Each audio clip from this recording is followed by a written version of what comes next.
Isn't this where Batman comes in? Or Superman? Somebody? Help? Anybody? Those aren't real. Okay, so my text chain that I've been on with all my best friends since COVID. My friend Glenn texted yesterday because we were joking back and forth just about how awful things are. And he said, no, not Glenn Kirshner, the other Glenn. Okay.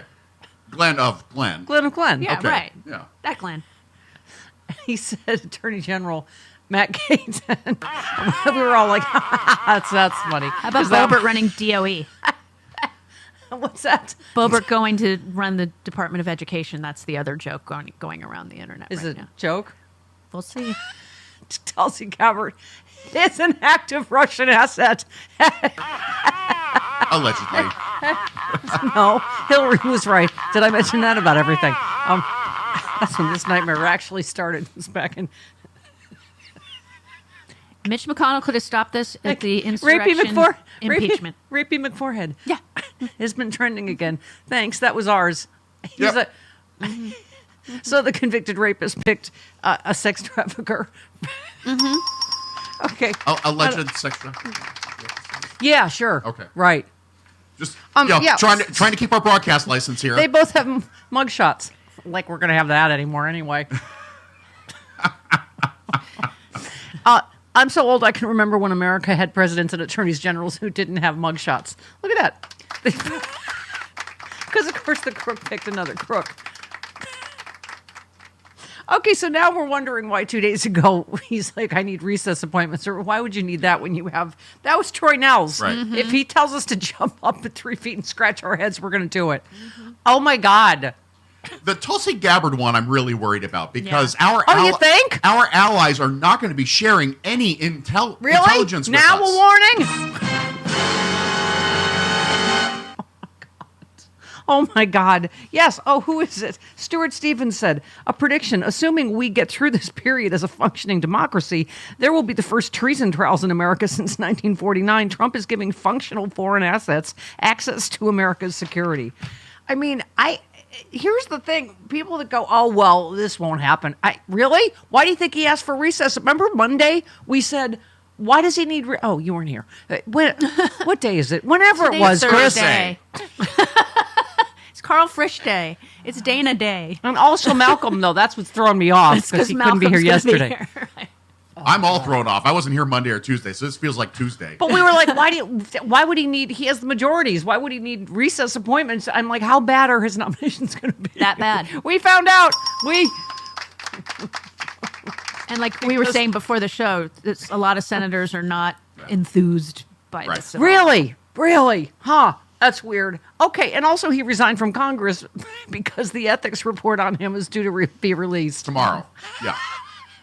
And now they technically can't do it? I don't know why they can't release the report. They vote tomorrow on whether they release... But oh, my God. Not going to do anything. This is exactly what Kevin McCarthy said. He wanted me to stop the ethics investigation because he slept with a 17-year-old girl. And I think... I'm quoting Kevin McCarthy, so it's okay. And I think the ethics investigation stops because he is no longer a member of Congress. Right. They don't have jurisdiction now. Isn't that neat? Right.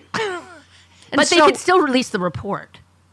Yeah. Can they? Why not? Well, yeah, that's what the reporting is that, yes, the Ethics Committee was set to vote on releasing a highly damaging report. The committee planned to vote on Friday on releasing the report. I don't... They should at least release it to the Senate committee. Absolutely. That votes on... I agree. The Senate needs to have that report on in hand. Gaetz, yeah. Right, but if he just does a recess, I mean, That's John Thune's right, responsibility. and John Thune is not enthused about... I don't think he's going to do that.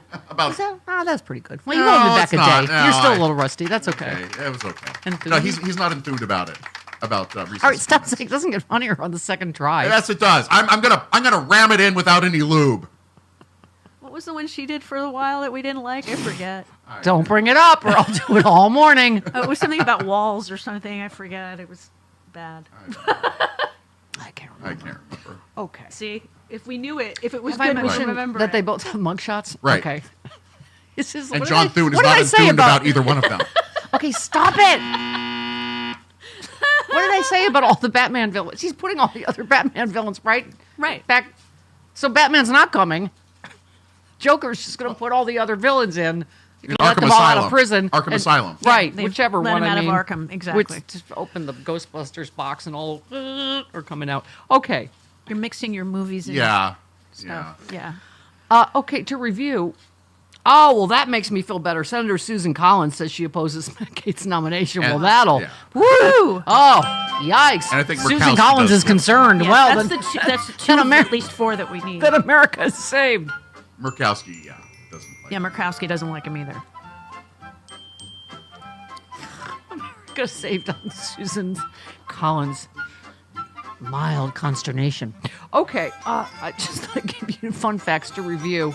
The Health Ethics Committee was investigating Gaetz over accusations of sexual misconduct, illicit drug use, obstruction of an investigation, and other allegations. Last year, the DOJ, thanks again, Merrick Garland, ended a probe into him and declined charges against him. Punchbowl News reporting the Ethics Committee report is highly damaging because, of course, it is. Because so, it is. First of all, as Glenn Kirshner always tells us, of course, normally the people that testify against crooks are skeevy because they're other crooks. Right, usually, so yes. I guess they're saying they declined to prosecute because Joel Greenberg, who's in prison, is not, is skeevy. And then the underage girl, they were saying lied about whatever, I don't know. But his girl, Matt Gaetz' actual girlfriend, who was a credible witness, got him for witness tampering at least. I'm tired of we're just going to let some, Crimes go. Crimes go because whatever. Oh my God. This is how we get here. The crook is going to be in charge of the DOJ. He's not going to be. I don't think he will. Okay, well, you know what? you know what? My Pollyanna days may be over. At this point, anything is possible. That's Yeah. true. I mean, yeah. yeah. Thank you. To your point, Chris, What? Craig Unger said, as of now, NATO's effectively over. Oh, yeah. Why would any of our allies share intelligence with us when the head of the Exactly. national intelligence is effectively in Right. bed with Putin? I mean, Nobody's going to share intelligence with We us. better Nobody learn will. Russian. That's the main thing that I picked up. It's a hard language, isn't it? It seems It is- like hard. They have a different alphabet. They do. Do you have our Russian music? Maybe we should just play this. Maybe, you know what? That should be the new opening theme so that we this? don't get taken to the camps quite as soon. You better like borscht. Ugh. Beets? Yeah, I like beets. I like Caviar. Beets aren't my favorite. Vodka. Oh, I like. Oh. Oh, they won't let us have caviar You know and what? vodka. You know what's a delicacy? Pickles with sour cream and honey. That's true. Yeah. I like the sour cream and pickles, but the honey is where I go now. You know what? The sweet and salty might be good. I feel like our audience might be like, "Are you kidding me? Shut up, you three!" Hey, I better learn to like pickles and sour cream and honey. I'm going to just say "niet" to Russian occupation. That's what I'm going to say. You know what occurred to me yesterday? I thought, "Oh my That'll God, it's that stop thing they Putin. always say: they took America without firing a shot." Yep. Because of our own stupids. And I'm sorry, Chris, some of them are stupid. They're stupid. All the people Googling tariff now and going, what? Gah! The people, seriously, what do you call that? That voted for, their abortion rights, but then for the guy that took their abortion rights away. Well, some people think that Biden did that. Right, because they're stupid! You're scaring the dogs. Sorry, Bunny. Sorry. Sometimes I go rude pundit. Sometimes I come back. Okay. Don't go too rude. Tulsi Gabbard. Yeah, Andrew Weissman is right. He said we're entering 1984. Yep. It is. It's pure George Orwell, 1984. And Tulsi Gabbard will tell us we've always been at war with East Asia. So that's why. Something. That streak in her hair Okay. makes me so angry. By the way, speaking of stupid, Chris, stupid! Why are you calling me stupid? Not you. No, not you. You're yelling stupid No, at me. No, I'm yelling off into the void at the people that. Oh, like this. Do you want to see? Look at. What? That guy. Jody Hamilton has become. She's writing op-eds on the soundbite list. She wrote an op-ed. What are we doing?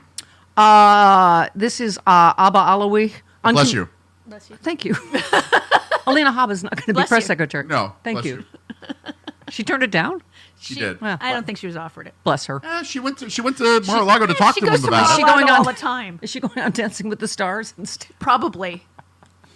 Everyone said someone this morning's like, "This isn't a reality show. You can't pick it." I'm like, "Yes, it is, because you voted for a reality host." Yeah. I guess it is. It's like, oh, let's see if the sex trafficker. This is guy all being produced can by run Mark the- Burnett. There you go. It's all being produced by Mark Okay. Burnett. Anyway, this is Jody's op-ed. What? Uncommitted voter in Michigan is saying that Biden should save Gaza because of Trump coming into power. With Huckabee in the driver's seat. Now a warning, and if Biden doesn't stop Bibi, it's on Biden. I know I'm yelling, but WTF. All right, so that kind of goes something. Do you want to even play it? Okay, we'll play it. Oh, it's just annoying. 17. Yeah, here we go. Yeah. It looks like ethnic cleansing. It sounds like ethnic cleansing. It's an ethnic cleansing campaign in Gaza and the West Bank and southern Lebanon. And Mike Huckabee was just named as the guy who's going to oversee the final stages of that campaign. And so our message right now is to President Biden, you've got to do something about this. My God, Biden, stand up for once to Netanyahu before Donald Trump successfully gets away with pinning this legacy of this ethnic cleansing campaign on you and you alone forevermore. This is an uncommitted voter in Michigan. Oh my God. Who had a choice to make. The choice should have been Kamala Harris. And then common sentiment among the Muslim community. And that's why we had a problem with the Muslim community during the. And now they're going to blame Biden for what Donald Trump does. You know what? I'll be here in hell. Regardless of whether it's right or not, that's the problem we had with the Muslim community. No, you're not wrong. I'm teetering already on the edge.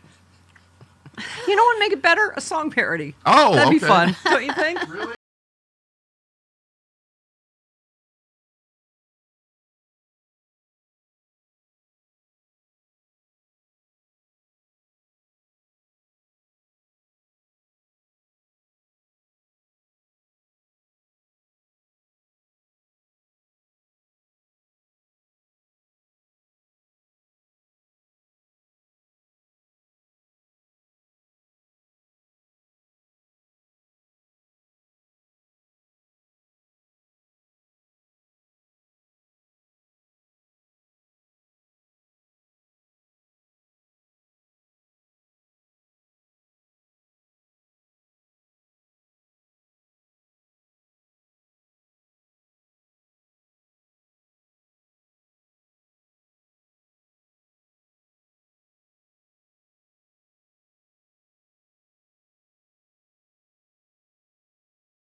Stop beating up on Democrats for a second because Matt Gaetz targeted him personally. Yeah. Remember that? Oh, yeah. With a bunch of lies that Donald Trump tweeted about. So now, suddenly, he left trans people alone for a morning and Democrats being woke or whatever. Okay, yeah, hi, Chris. Hi, my friend Perry says we are 3 seconds away from the My Pillow guy becoming Surgeon General. Yes, we are. Thank you. We are. Thank you. By the Lord way, Robert Chris, Kennedy Jr. Get used to. I'm going to be yelling stupid into the void. It's not just because you're in front of me. Well, I'm not yelling it at you. We're just into the we're void. in the shrapnel. No. Yeah, we John are. Fugelsang said Trump and Matt Gaetz are proof that totally different types of rapists can still work together, and the Senate doesn't get to consent. Oh my golly! Oh, it's funny because it's true. Okay. Oh my eyes. Okay, 20 minutes after the hour. This portion of the show. Hi, I'm incredibly popular and charismatic Florida Governor Ron DeSantis. And hell yeah, I'm mad! The woke mob wants to lie about my really useful new law. They call it Don't Say Gay. Well, I'm here to say, don't say gay. Have you read it? Have you actually read my law? Have you read it? Because I'm going to be president. Yeah, I am. I'm so going to be president, and none of you can stop me, okay? The only thing this very effective law does is ban any discussions of the gays and the transgenderisms with kids grades kindergarten through 3. And that's it. Of course you can still say gay. It's preposterous. You can say gay. It just allows any patriot to sue the living crap out of your school district if they don't like it. It's not censorship, folks, if they're censoring themselves. And I'm gonna be president. I'm the smart Trump.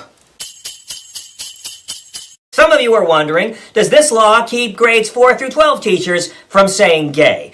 That depends on what your definition of "or" is. Classroom instruction by school personnel or third parties on sexual orientation or gender identity may not occur in kindergarten through grade 3 or in a manner that is not age appropriate or developmentally appropriate for students in accordance with state standards. What state standards are those? I don't know. Fuck around and find out. If you don't like my law, you're a groomer and a pedophile and a pedo groomer. And that's what small government's all about. Just make me president already. I am not supposed to be a governor. Parents, you don't want your kids learning about gay sex at schools, do you? Learning about the kink and fetish communities? You want some woke public school teacher makes $40K a year teaching your kids about dom-sub relationships or safe words or hard limits? Parents, do you want your little child at school to be learning about edging and lube and glory holes? I don't think you do. And what about cock and ball torture? What if little Jimmy has a book report on older married men who are secretly into BDSM lifestyles? You want him talking to your school librarian about cock and ball torture? You have any books that can help me? Oh, I have one right here. Is that what you want? You don't want that. That's why I did this for you. Now, any nutjob can sue any school, anytime, for any reason. And who picks up the tab? You, the Florida taxpayer. This law doesn't hurt any children. It only hurts you. And if anyone asks, you tell them you fell. Listen, y'all don't want your kids being taught about sex in the public schools. That's a liberal plot. Parents should teach their children about sex, or don't teach them anything about sex. Let them grow up and bury that confusion regardless of what acting out it leads to later in adult life. I turned out fine, and I never learned a thing about sex from my mother. Look, I don't have time for any of this, okay? I've got math textbooks to ban. I've got majority black voting districts to destroy. I got 77,000 Disney employees who vote in this piece of crap state that I have to piss off. So don't believe the lies of the liberal woke mob. You can still say gay. Go ahead. Say it. I'm not going to stop you. Say gay. Say gay sex. You can say it. Say hot, sweaty, smelly, musky, dominating, top, bottom, switch, reversible, sissy, femboy, uncut, power top, raw, bareback, action. Let me hear you say it. You want to say it. Let me hear you say it. Say man-to-man action. Just say it. Just let me be president already. Can't you see? I'm already biologically a president. Trapped in a governor's body. This isn't who I really am. I'm Ron DeSantis. And just let me transition the president.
We keep saying, is this real or is this the Onion?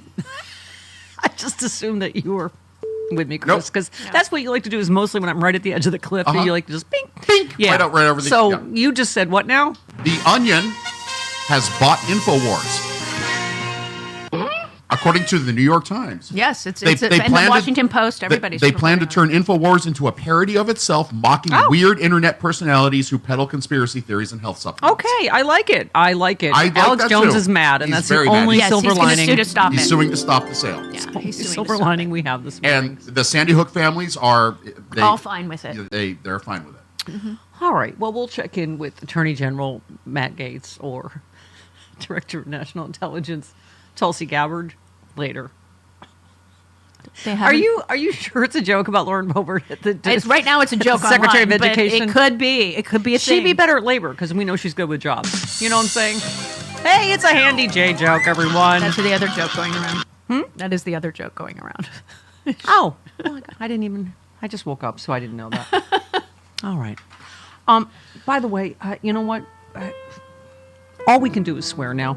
Tiny said the extraordinary amount of profanity during the happy hour with JoJo was like a warm, soothing, therapeutic bath of comforting that gave me strength to find one more to give. Thank you, Steph. Oh. See you next Tuesday. Thank you, Tiny. And that is still in the podcast feed. Just Thank you. Are there enough swears for this particular moment in our history? subscribe to the Stephanie Miller Happy Hour podcast on your favorite podcast app, and you'll see it down there. A couple of things down. All right. I'm going to guess Karen in Chicago feels like she's just been hit with a giant Nerf mallet, as we all do. Good morning, Karen. Yeah. Good morning. Good morning. Yeah, I am like moment to moment. One moment I'm like, okay, you know, there's some hope and we're, you know, there's a little bit of path for resistance and everything. And then I just feel like that knot in my stomach again. You know, Chris, you were mentioning our allies. You know, the thing that keeps popping into my head is our allies. We are not their ally at this point. We are not going to be their ally under Our Trump. because enemies this are man- literally in charge. Tulsi Gabbard is literally, Yeah. I mean, Well, you know, countries like Canada and Ukraine have reached out to Trump, and you know they know what side of their bread it's buttered on. Yeah, and so, I understand that. But if but Tulsi why would- gets but in here's there, the- if Tulsi gets in there, she is looked at internationally as a Russian asset, Yeah. and so nobody is going to share Well, sure. their she is an intelligence ally with us. of Putin and Assad. well, Right. Yes, and Donald Trump is an ally as well, and he has classified documents in his frickin' bathroom. Yeah. So if our allies, I mean, they can sit there and like make nice and Right. try and whatever, but why trusting us? No, she is is- a whole other matter. Yeah, she's obviously a national security threat. This is America's national security. Carl Frisch next.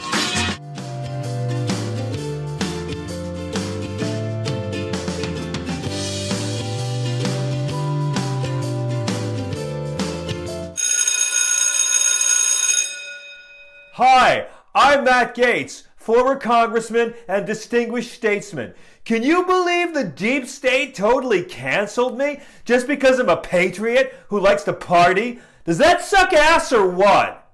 This is my new podcast, and you haters can laugh all you want because I allegedly brought a somewhat underage chick across state lines. But guess what that means? I get to do my time in a federal pen, not a state pen, because those are like totally ghetto.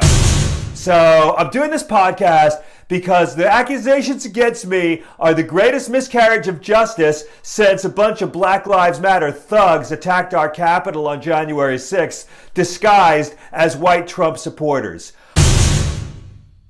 So a lot of haters want to talk about how my dad bought me my seat in Congress, or how I got busted with a DUI driving my dad's BMW, or how I wore a gas mask in the House, or how I falsely claimed that Obamacare caused the opioid crisis, or how I voted against the Equality Act, or how I was the only person in Congress to vote against the Sex Trafficking Act, blah, blah, blah. As Mr. Trump said many times, you only hate me because I'm so Christian, you punk ass. But they also say I'm a racist because I brought a Holocaust denier to the State of the Union address. Okay. Let's address that. Number one, I did not bring a Holocaust denier. I brought a Holocaust skeptic. And that's like a totally different thing. Stop calling me a bigot. It's totally gay. Okay, let's do some fan mail. Dear Matt, You're awesome, bro. MAGA. How is prison? Signed, Jill. Dear Jill, thanks for writing. You did not enclose a photograph in your letter, which indicates to me that you are, at best, a 6. But I'll answer your letter anyway. Prison's sucky, okay? When I came here, they wouldn't let me bring my own pomade into the jail. So I have to buy some homemade prison pomade from the Aryan gang, and those guys won't even tell me what's in it. I mean, it works. It's sticky. The worst part is that for some reason President Trump hasn't responded to any of my phone calls or letters or emails. So I've started this new GoFundMe. It's Tell Donald Trump that Matt Gaetz is in jail and it totally sucks and he needs help at GoFundMe.com. Please tell Mr. Trump that I really need his help. I know he has my number. And so does Don Jr. And so does Eric. And so does Laura. And that douche Jared. Mr. Trump, please get me out of here. I know you can help me. Don't you remember all those good times we had? All those awesome photos I showed you on my phone on Air Force One? Gaetz with a Z. You remember? I'm the guy you kept thinking was your son, Barron? Please. Anyway, I gotta go. Subscribe and give us a good review. And I want to thank Jim Jordan for always standing by me. Thank you, Jim. I knew you would never look the other way. And I also want to thank God and shit. Peace out, bitches.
Good morning, Carl. I'm hearing breaking news. Uh-oh. Donald Trump is nominating the reanimated corpse of Roy Cohn. Zombie Roy Cohn. Yeah. Deputy AG. There you go. Okay, Carl. I'm only laughing because I would cry all day, every day. Well, you have to ask yourself, there are these young attorneys out there, right, who thought, okay, one day I want to be attorney general. I'm going to go to law school. I'm going to do really well. I'm going to clerk for the best judges I can get my hands on. Mm-hmm. I'm going to practice and, or maybe into prosecuting people as a local DA, work my way up to a state AG maybe. Yeah. And then one day I'll be attorney general. If they'd only known the types of things that you can do to prepare yourself to be AG Right. by looking at Gaetz' record, maybe they've done something different. By the way, speaking of, what's that three-name guy? This three-name serial killer sounding guy, Republican, Mark Wayne Mullen. Yeah. Mark. Yes.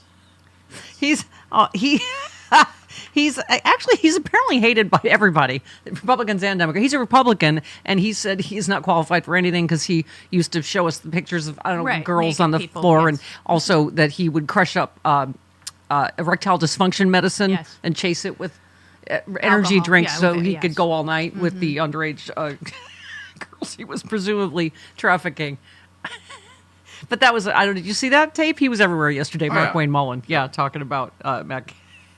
I'm sorry, go ahead. Your thoughts? At least we know what the Botox was for now. He was getting ready for his close-up.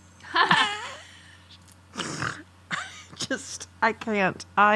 So, Carl, let me, as a Democratic strategist, because there's been a lot of that going on. Where did we leave off yesterday in the story, Chris? Nancy Pelosi says it's Biden's fault. He didn't get out soon enough. What's her name? Simone Sanders says it's Pelosi's fault because something. Okay. I have little use for Simone Sanders. Ron, I have use for everybody. We're a big tent, but oh my God, Carl, it's so counterproductive. Ronald tweets, so did the normies who voted for Trump because they think Biden made bacon more expensive? That's the problem. Biden didn't make bacon more expensive. That's the crux of the problem. Realize that Matt Gaetz would be AG, a Putin propagandist would be DNI, and a Fox host would be the Secretary of Defense. I have a feeling this won't be the first time that we say we tried to warn you. I mean, I'm seeing more and more. Jody was saying one of the biggest searches the day after the election, not only what's a tariff, did Biden drop out, but can I change my vote? Yep.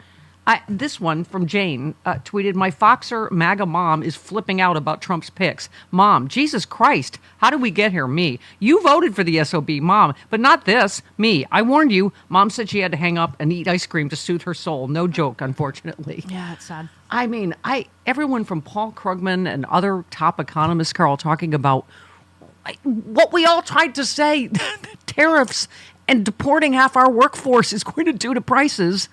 They're going to find out in record time. Yes. And you know how awful these picks have to be. Oh. You not want to put them forward with a Republican majority. Right. Thank you. Scott Dworkin said Trump nominating Matt Gaetz is clear proof he wants to be a dictator. Gaetz isn't even qualified to load a Pez dispenser, and he should already be in prison. I mean, and some people are saying, "Oh, well, this is that bad, so that he can get so and so through, that he won't get." Who? Can you say who he's going to get? Probably anything he wants at this point. Likely. They did pretty much whatever he wanted last time.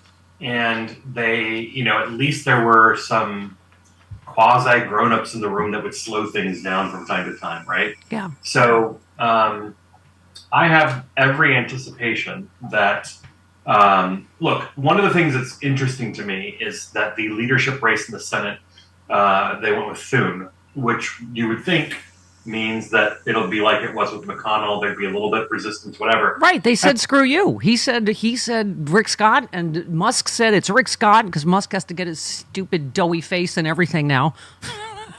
but they said that was the first FU, wasn't it? They were like, nope, we voted for Thune. Yes, but why didn't Trump engage in the race? They were, the stories afterwards said that had Trump endorsed Scott or gotten involved in the contest, it would have been decisive.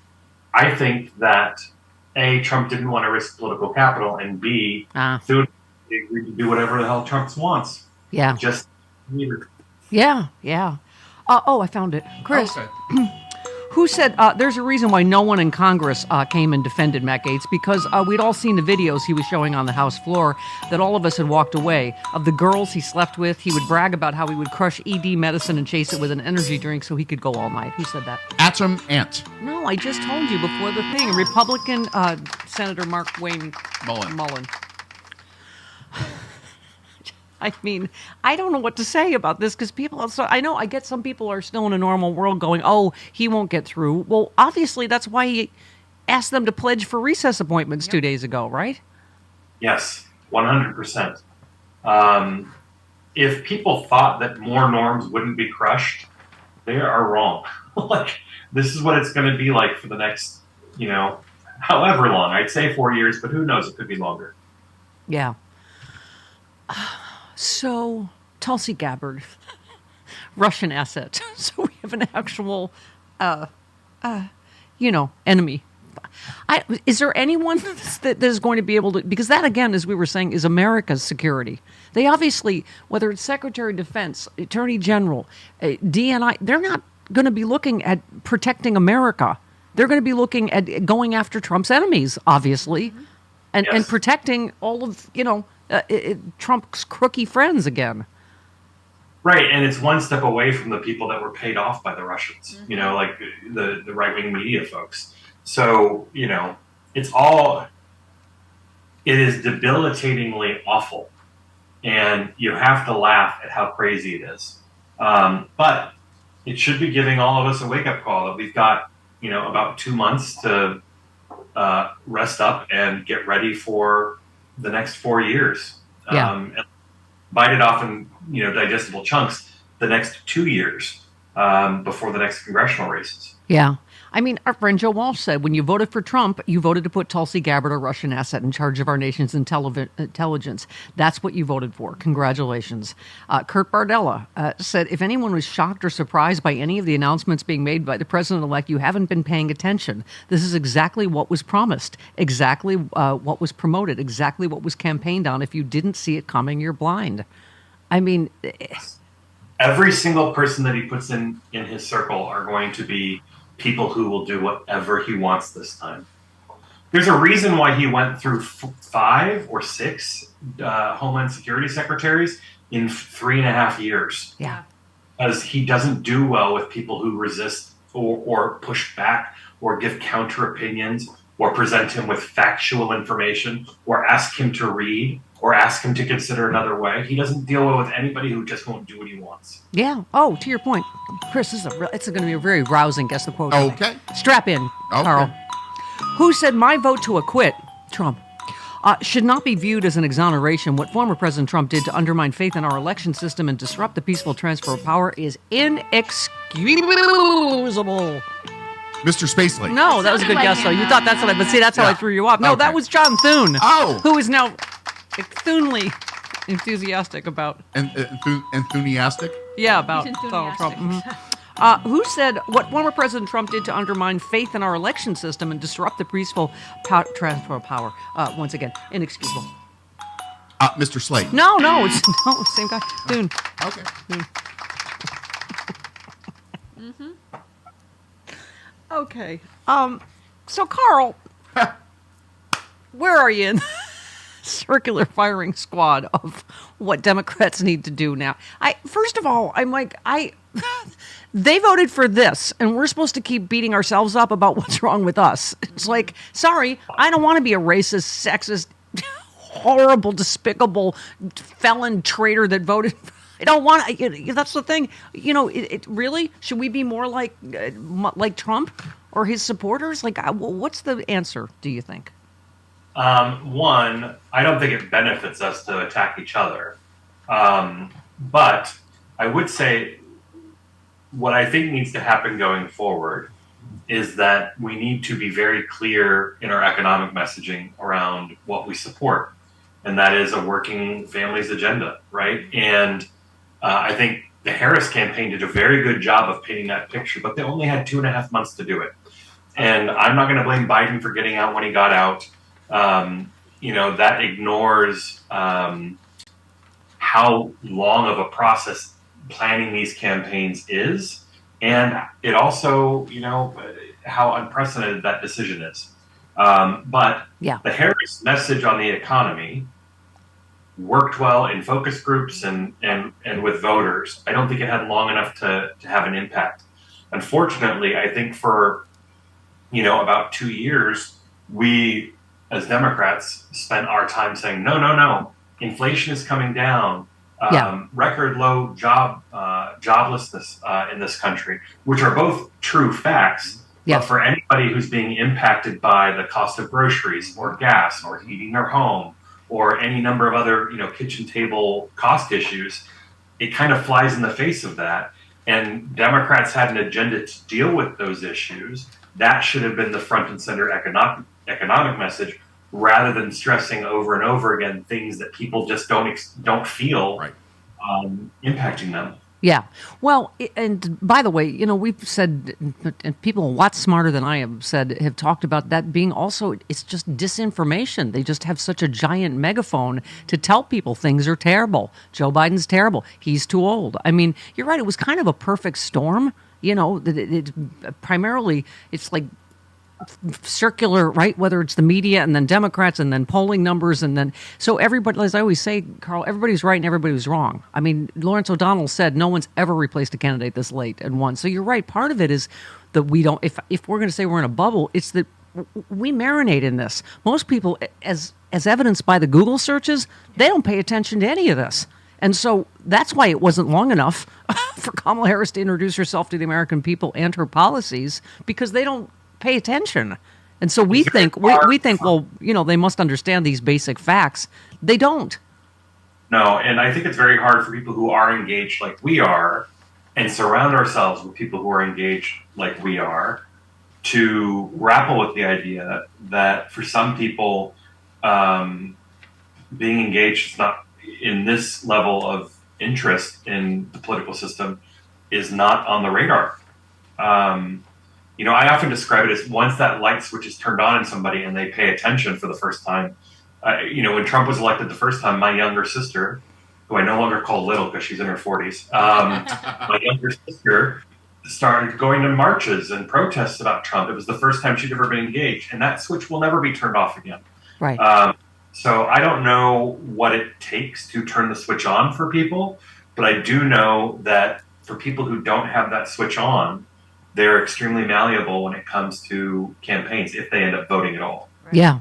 Well, this is what we keep saying, it's going to hurt all of us. And we were obviously fighting for everybody. Kamala Harris and Joe Biden, have been for 4 years. And obviously her plans going forward were for everybody, And somebody made the point, too. They're like, all the people they hate, the snotty liberal elites, guess what? They're going to be able to afford stuff. You're not. I mean, that's going to be the tragedy of this. I mean, Paul Krugman saying Trump will take credit for all of Biden's economic successes and anticipates that his fans have no idea the damage his policies are going to cause. He said there's maybe 8 million undocumented workers. That's like 5% of the workforce. The whole food supply chain is relying on people who are going to be rounded up and put in camps. He said that's going to cause a pretty big shock to people's cost of living and the way they live. And he said, but where's it? Oh, I've been seeing new repeated focus groups after the election with Trump voters who are shocked to find out that tariffs are taxes, and they've been deliberately misinformed by Trump people. That's the whole crux of the election to me. J.D. Vance, he said, told voters once immigrants are gone, more jobs will be available to Americans. He said we have essentially full employment among native-born Americans. There is no reserve of Americans to take these jobs. By and large, jobs native-born Americans would be reluctant to take. People have absolutely no idea. A quorum of people who voted in this election have absolutely no idea of what's coming down the pike. And then he just said, Trump took credit for Barack Obama's what he did after the economic crash in 2007, 2008. He said Trump will take credit for the recovery that's being handed to him and then say his anti-immigrant agenda is driving it. And going forward, Carl, his cult will believe anything he says. Be like, see, it's because Trump deported everybody. Here's what's particularly frightening about it is that, constitutionally, this is the last 4 years Trump can be president. And you can bet that the people he's filling his administration with will put their foot on the pedal and push as hard as they can to get as much done in the next 2 years as possible, because they know that it's going to be very difficult for them to hold on to Congress in 2 years. Yep. One last one, because we talked about housing costs yesterday, which is also a big thing that only Kamala Harris had a plan for. Analysts said similarly, if construction labor costs increase because there's fewer construction workers because of immigration restrictions, the cost of building a home will also increase. And by the way, building a home already increased by like 30% because of COVID and the supply chain. So if people were hoping that when interest rates finally started coming down, thank you, Joe Biden, that the cost of construction would, bend down as well. Good luck with that. Yep, exactly. All right, Carl, best of luck to you. Best of luck to us. May you be far down on Attorney General Matt Gaetz's enemies list. Okay. 50. Well, the good news is that his enemies list is rolled into a tight little, tube. So Yes. maybe he won't be able to read it. I don't know what that means. 51 minutes after the hour. This portion of the show brought to you by You did your part. You did your part on the purity voters, Carlos, and we've all failed miserably. We all failed. Yeah.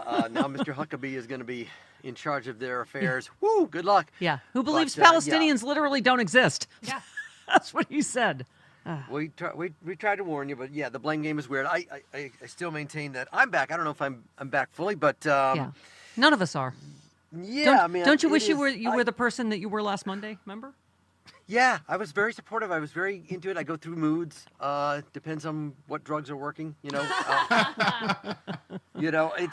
very dark sense, I just feel like democracy was like the boy that escaped Dahmer's apartment and was well on its way to working again, and then the Republicans are the cops that brought him back to Dahmer's room. That's a We were great out, that's a we great were and horrible free. analogy.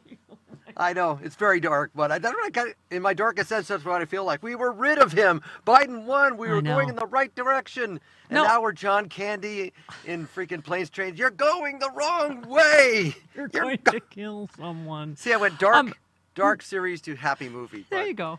No, you're absolutely. All these analogies are apt. I mean, Frangela said that. It's like your mom's going back to the abusive drunk that beat her, but she's taking you with her. I mean, it's And again, I don't think there's anything any candidate could have done to win this election. I think, as I saw, maybe it's a tweet based on your show, somebody from Venezuela who said how their leader was put in power with oligarchs. With all the right-wing misinformation you're talking about, with Mark Maron talking about podcasters normalizing Trump's behavior, there's nobody that was going to stand a chance against that avalanche of misinformation. So no Bernie Sanders. This wasn't about leaving the working class behind. No. This was about hate, fear, racism, and it always has been. And as I said, because Bernie voted for every single one of those bills that helped working people that Democrats passed, and then took credit for them. And now everybody's here to try to throw blame and protect their image or legacy, or whatever it is. Yeah, I love this. Mary Trump's headline was, "The media want to blame Kamala Harris. They should take a look in the mirror." Ellen said so much this. They successfully managed to blame Hillary Clinton and thereby avoid any self-analysis or corruption, but that shaggy dog won't hunt anymore. It's so counterproductive, Carlos, all of this. Yep. It doesn't work. It doesn't matter. And, by the way, I know you're particularly excited about Health and Human Services Secretary Bobby Kennedy, possibly. Oh, boy. You retweeted. Let me help you with that bear. You retweeted Annie, who said Calgary stopped adding fluoride to its water in 2011. What happened? The need for intravenous antibiotic therapy by children to avoid death by infection rose 700% at the Alberta Children's Hospital. I mean, oh my God. Yes. I just watched a clip of him saying that, COVID was genetically engineered to spare Jews and Chinese people. I'm like, oh. But here we are. Yeah, it's a confederacy of dunces times 5. It's really the darkest, grossest circus tent administration that we're probably ever going to see, worse than the second one. And again, the fact is, don't blame this on Democrats. Blame this on Republicans that did not have the courage after January 6th to say, no, he's done. That's it. We're all voting and impeaching and convicting. I can't hear this beating up on Democrats when they did zero self-reflection when he lost the popular vote twice in a row. And, they voted for a 34-count convicted felon rapist that called every group, every name in the book. And we're supposed to go, what's wrong with Democrats? I mean, it's just... And again, their platform near the end of the last couple of months was not about, leaving the working class behind. We're going to be pro-union. We're going to raise the minimum wage. It was about Puerto Rico is an island of garbage. Yeah.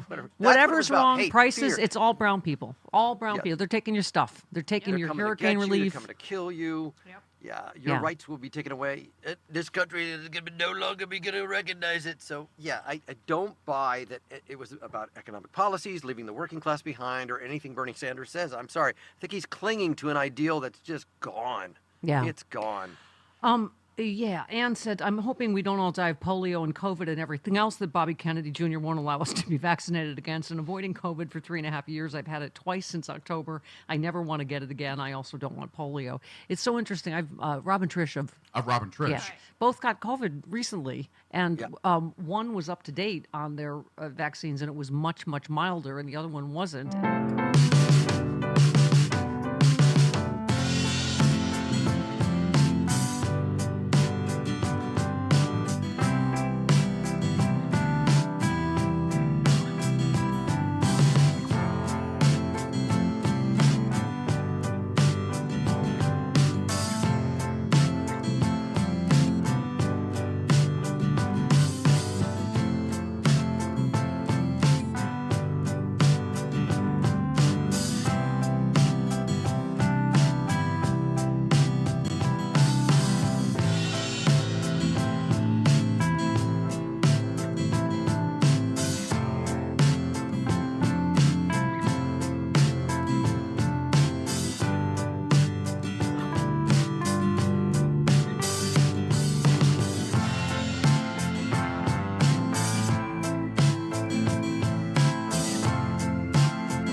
Going to be safe when Attorney General Matt Gaetz is in, aren't we? Oh, yeah. Yeah. Dr. Doom, the well-named Dr. Doom, next.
Stephanie Miller. You say what you want to say and let the words fall out.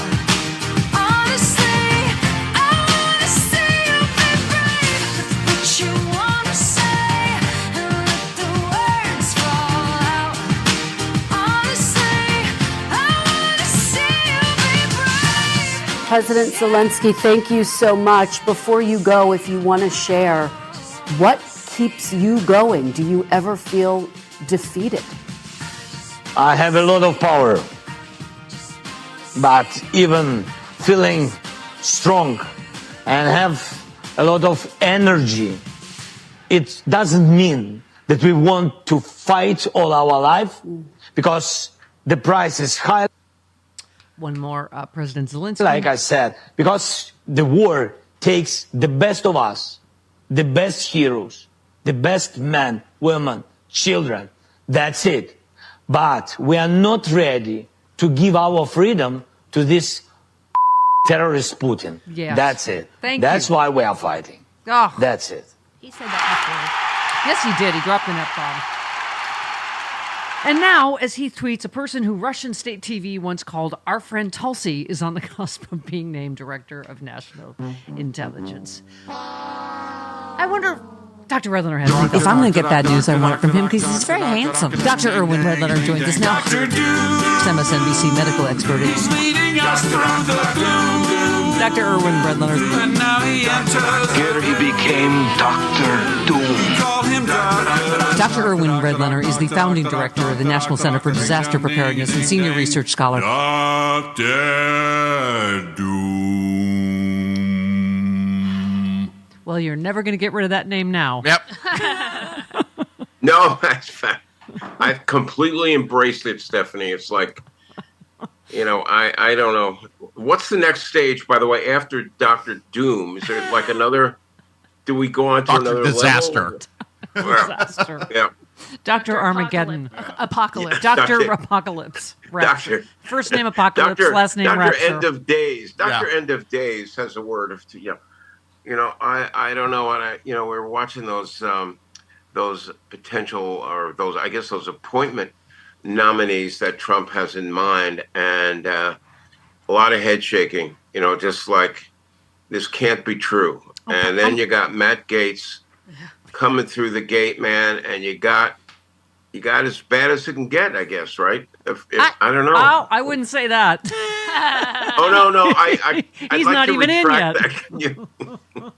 I mean, John Thune, who's just been elected Senate Minority Leader, of course, as Majority Leader, is on. Was his statement on Ukraine. America cannot retreat from the world stage. American leadership desperately needed now more than I think any time in recent history. We need to make sure that Ukraine has the weaponry and the resources it needs to defeat Russians, because if we're not sending them American weapons and they succeed in Ukraine and they go roll into a NATO country, we're going to be sending American sons and daughters. I would much rather send weaponry, ammunition, that sort of thing. Let the Ukrainian people, who've been really good about carrying the fight to the Russians, win that battle. I hope we can get that political support to make that happen. What's tomorrow's statement? Never mind.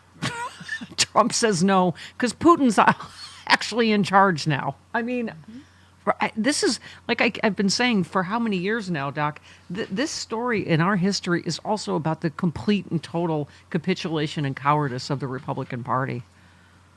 Well, that's one of the big surprises of the last half decade, where the elements of normalcy, it was fine. We have two parties. It's fine. They have different opinions on the economy, on trade, on even a lot of domestic issues.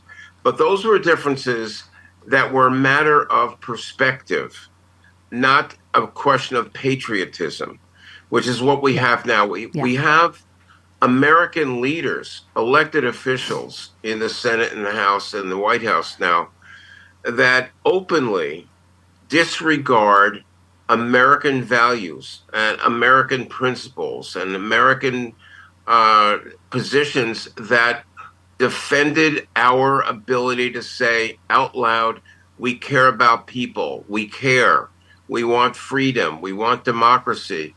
We're not having those discussions now. We're having discussions that have to do with Donald Trump's affection for Kim Jong Un and for Orban and for Putin. It's absolutely wild. It feels like, honestly, Doc, Russia has taken over America without firing a shot because of the willing, traitorous nature of one party and their supporters. I mean, you tweeted intensified Russian air attacks on civilian targets in Ukraine over the past few days have injured dozens, killing a toddler, injuring 11 other children. Who knows what Trump Vance will try to do?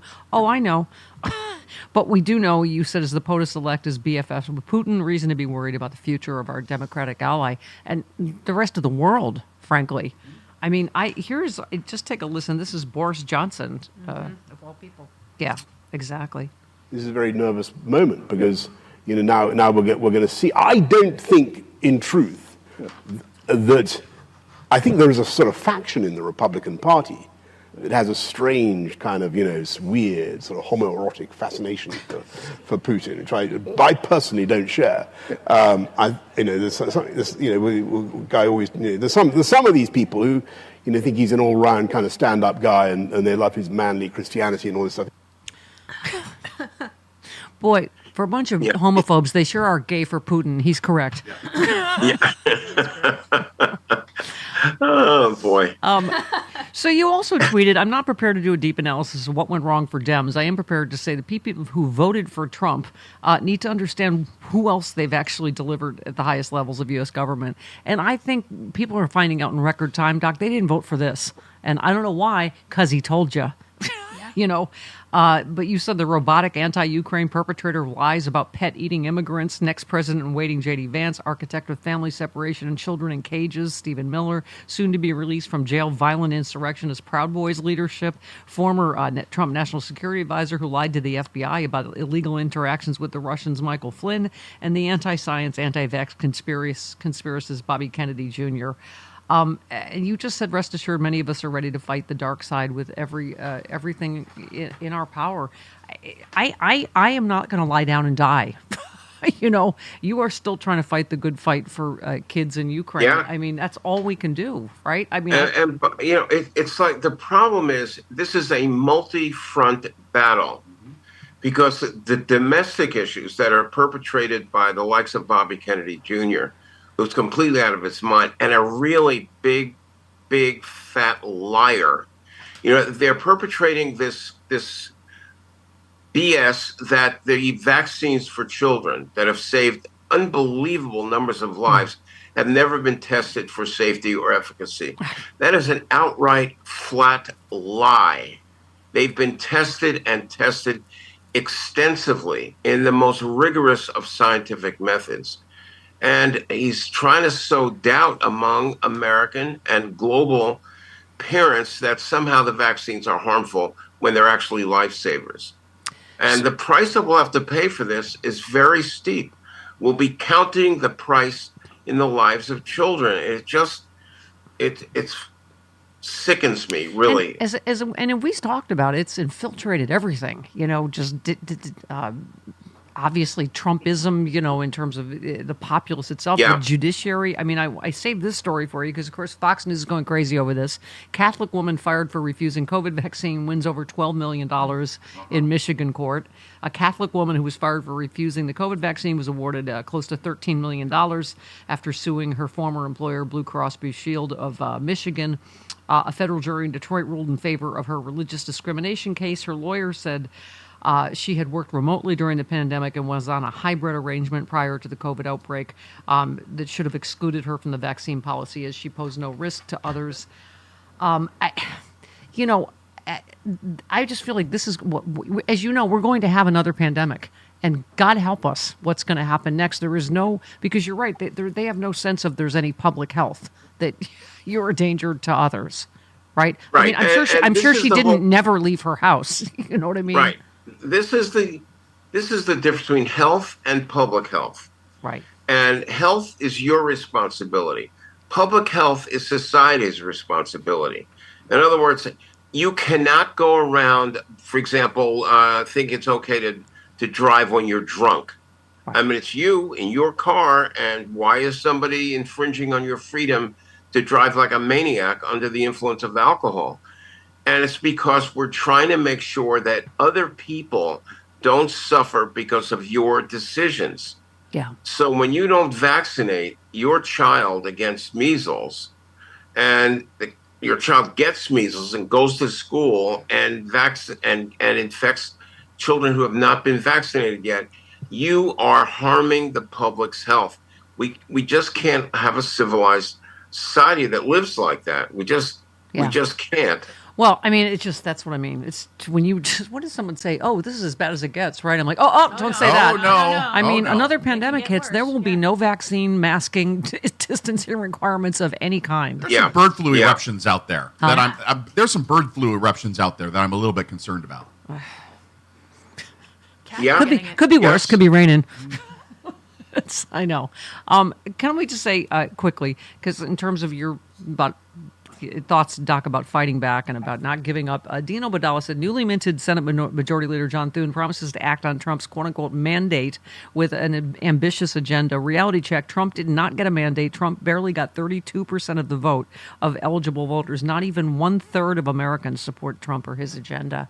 I mean, that's part of the tragedy of this, Doc, is, we were just talking about the number of people that don't pay attention and we're so susceptible to all of these lies and disinformation and just voted on completely erroneous, when one of the biggest searches the day after the election is, can I change my vote? It's just and millions of registered Democrats stayed home. Yeah. Millions. And then we had millions of people in marginalized groups like Hispanics, for example, that decided to vote for Trump. It was the analysis of all of this is absolutely fascinating and scary. Yeah. I mean, what more did you have to know to say, I'm going to go out there as soon as I can and vote for Kamala Harris? It was completely obvious to people like us, and people said, I can't tell the difference between the two of them. It doesn't really matter. Very unfortunate. And no, I mean, you're right. Voting against your own self-interest is not confined to one side of the aisle, Doc. I mean, we were saying that these Latino families were interviewed going, oh, well, he's not going to deport our relatives, because our undocumented relatives, because they're not criminals. And on cue, Thom Homan's like, oh, yeah, we're going to deport entire families, even if some of them are legal.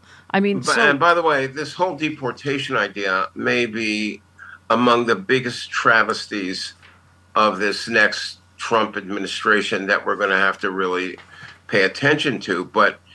And by the way, the only defense against that, which I'm encouraged by, are the Democratic governors who are saying basically, not in my state. Yeah. You will not get the cooperation of the police, the judicial system, and good luck trying to get these people and arrest them, deport them, etc. And another thing we've been talking about all morning, Doc, is Gaza. Ellen tweets, I really don't understand and will never understand how the people now in America, but from the region formerly known as Palestine, did not see this coming. All that shrieking about genocide, Joe, you wouldn't listen, did not listen. I grieve for your children and the land you will now never possess. So angry, but not at Bibi. So you blame Joe and Kamala and unleashed annihilation. Evangelicals are no friend to either the Jewish or the Palestinians. What more can be said? I mean, and now we have, what's Ambassador to Israel, Mike Huckabee, and on and on, who, people that have called for absolutely no ceasefire, Bibi to finish the job, quote unquote. I mean, it's and also take more territory from Palestinians, more settlements, etc. We're entering a phase of great uncertainty for the country, and how this actually turns out is going to determine what America looks like for the foreseeable future, and it's not looking good right now. Yeah. Huckabee, who you mentioned, is a particularly dangerous extremist who believes in end of days and the rapture, and that all the non-believers. Spoiler alert! It doesn't end well for the Jews. Okay. No, it doesn't. Okay. Doc, thanks as usual for fighting the good fight. Yeah. We will talk to you next week. We're never stopping. No, we're not. We're still not going back. There. Still not going back. All right, love you. 20 minutes after the hour, this portion of the... did I mention you should stop blaming trans people for... let's just stop the blaming in general. I think this is counterproductive. Carlos, somebody else was saying, Shannon Watts, I think, who has a trans child, just said it's also a $143 million campaign they did against trans people. I mean, who are a tiny infinitesimal section of our society. You know, and I just said, let's not bully them further. You know, and marginalize people more as scapegoats for this election. I mean, I said if they actually were doing trans surgery on my kid without my permission, I'd vote against that too. Yeah. If they Absolutely. actually if it were yeah. to be true. They can go to school a human being and they can come back a donkey. I saw it. I saw it happen in Shrek. But you know, Carlos, I just, you know, I'm trying to get, God, I have so many. I don't, seriously, Chris, I've never gotten in my 20 years doing this show this much mail because people can't get through on the phones. And people, let's be particularly sensitive to people that live in red areas that are really scared. Somebody called here yesterday, Carlos, that has a multiracial 6-year-old that came to her crying yesterday and said, are they going to kill me? Is Trump going to kill me? Because I heard he hates brown people. He's a, you know, little multiracial girl. Well, just take a look at his cabinet so far. Yeah. White. Let me try to get to a couple. Tracy said, hey, Steph, the letter you read today, Matt from Illinois, made my heart ache. I'm grieving in California. I can't imagine how difficult it is for Matt to be surrounded by a family of Trumpers and feeling alone. No one should feel alone with the dark thoughts we're all experiencing. I know in my heart we'll be okay if we continue to love, support, encourage one another to once again feel the joy we felt the last few months. Can you please tell Matt he's not alone? No, he's not. Yeah. We need to reach out. I have a friend that I'm meeting with transgender, from male to female. Very scared, very frightened right now. And what do? I've just recently transitioned maybe a couple of years ago. I'm trying to live my life. Things are going well. And now I'm very frightened. I don't know what's going to happen to me, to my relationships, to where I can go, what my rights are. So that's, it's all very true, man. Yeah. And they want us to have empathy for Trump's transition. Yeah. You. Okay. See, it's funny because he's transitioning right now, too. I got it. And he can go himself. Okay. With the Ice Planet Hoth. See what I did there? Yeah. Okay. Roxanne in Albuquerque, New Mexico. Steph, you're such a help to us. I know it takes a lot to keep your energy and resilience up every day. I just had to let you know that one more person who loves and depends on you, Jody, Chris, the guy's trying to kill you for the life insurance, and your HR department. That would be you. That's me. Please, please, please keep going. Roxanne, I'm not going to quit. I've got literally no place else to go. That is true. Carlos, I have a lot of faults, and you know, Jody and Chris can do an entire show on it someday. However, I got no quit in me. I ain't gonna quit. That's right. I got You nowhere got a dog else in to you. go. No, it's my country too. You know what? We love our country, and we are not. I just keep trying to, not by way of being happy clappy or spinning it. I just keep trying to reinforce to people we are not some tiny minority. We are. I don't know what's it going to be, Jody. What's our last? It's count? almost at 73 million for her right 73 million of us. He's going to get 1 percentage point more, or a little more, perhaps. I also think it would be hilarious to watch you try and do progressive talk radio in Tajikistan. Oh, yes, sure, that'd be fun. Yeah, would it be bad sound quality? Do you think, Chris, through a burqa? Sure, I think so. Listen to me very carefully. I think if we put the microphone underneath the burqa, though, it would help. Yeah. Listen to me very carefully. Put my country back. It's funny. Okay, one last one. Listen, whatever place you're at in your cycle is fine. Rita is still drunk, and that's fine. Oh, well, I mean, we don't judge. Sure. Aloha, Steph. I am still drunk from 11:05, so please excuse any gaffes, typos, or really bad swearing. Mahalo for helping me get through this crap fest. Well, you and, okay, a lot of absolute, but Chris is also drunk, and he is in solidarity with you. Yeah. Even though I have a podcast subscription, so very cheap and so very worth it, and one of the ways to support democracy and progressive media in America. StephCast. Yeah. Being an old lady, I get up at 0400 hours at dark 100 to watch the show on Free Speech TV from Hawaii. That's early. Yeah. Mahalo. First, I've shut off all media except you and your beloveds and comedians. This has helped. Second, my response to all things in person MAGA is you, and go to hell, so you'll be with your dear leader someday. That's fine. Now for one favor. Please don't play his voice. Quote him if you must. Just don't make us listen to that giant piece of orange crap. I fear I will lose it completely. Much aloha to you all. You get sound bites, Aloha lady. and mahalo to you too, Rita. Unfortunately, I think that's a good. I think we'll just stick when with Hawaii my is that impression and bad. Carlos's impression of Trump.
Christmas, Oh. and I watched what is it called? The Hot Frosty. Hot I started Frosty? watching Hot Frosty How was about the it? hot snowman. How was it? Good looking. It's that good. kid. Oh, he's hot. He's like a 12-pack. He's Oh. gorgeous. I mean, he's not hot. He's cold, but he's But he's going to melt by summertime. Yeah, I'm not done. I fell asleep, but I will finish Hot Frosty tonight right. on Okay. Netflix. Not a girl. Karen from Chicago said the new series that Chris was talking about sounds like a hybrid of Frosty the Snowman in the shape of water. Yeah. Uh-huh. At this point in America, it will be safer for women to only snowmen. At least they won't put their lives in danger.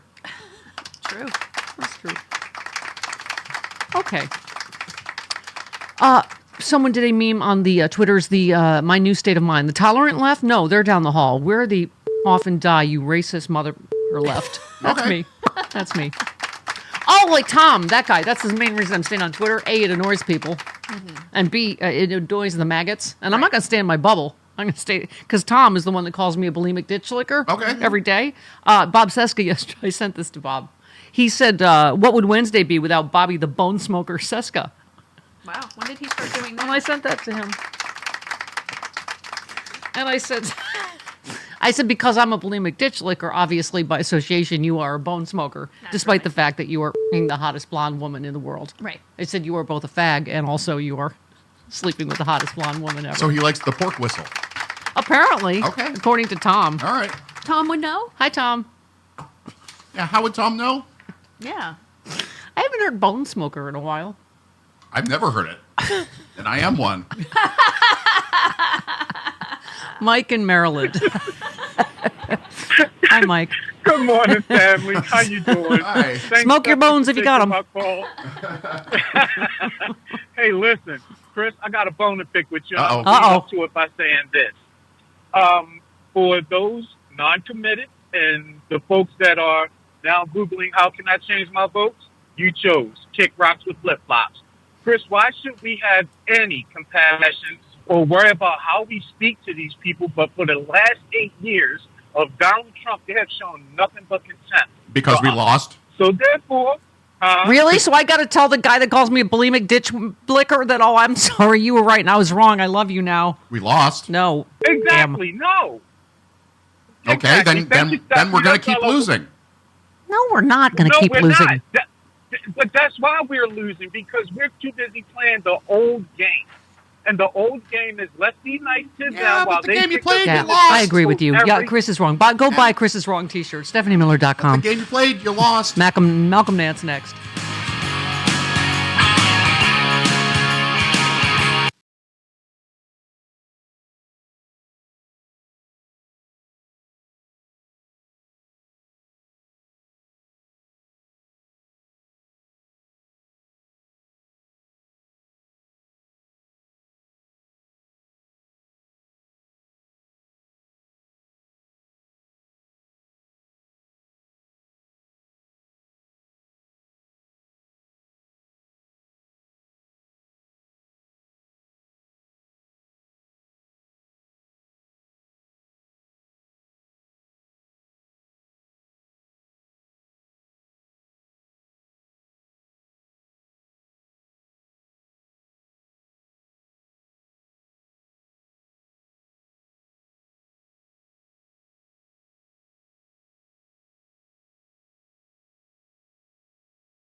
there was a mandate last week, Liz, that said, hey, we want President Trump to have his team. We want to take back our country. Republicans, if you're not on the team, get out of the way. John Thune will be on the team. He'll work with President Trump. I voted for Rick Scott because I thought he could communicate better with President Trump because they were both in the business world. But John Thune got the nod. Let's go. We're not going to have a lot of time to waste. I think he'll do a good job. Thank you, Senator Football McDumb. Wow. That would be Tommy Tuberville. Yep. Yeah. Yep. I did whatever you want. Okay. Yes. Did you see Trump to House Republicans yesterday morning? I suspect I won't be running again unless you say, oh, he's so good we have to figure something else out. And so it begins. Yeah. I'll be like, 22nd Amendment. That probably didn't mean to put that in there anyway. We'll just... I wonder what Attorney General Matt Gaetz will say. Hey, Rapey McForehead, what do you... Oh, by the way, in 2021, Headseth. They all seriously need to buy a vowel. Headseth. Who's the guy that Tammy Baldwin just beat? Hogford. Hoffar. Yeah, Hoffar. Right, that guy. Hoffar. Headseth. By the way, I loved how Nicole Wallace kept saying a weekend Fox News host. Mm-hmm. He's not even good enough to be a regular host. Mm-hmm. Was one of 12 National Guard members removed from a role guarding President Biden's inauguration after vetting by military officials due to possible extremist ties. He has tattoos associated with white supremacists and neo-Nazis. On a recent podcast, he defended one of them as just a Christian symbol. You know, burning cross is just a Christian symbol when you think about it. Right. That was 2 ridiculous appointments ago.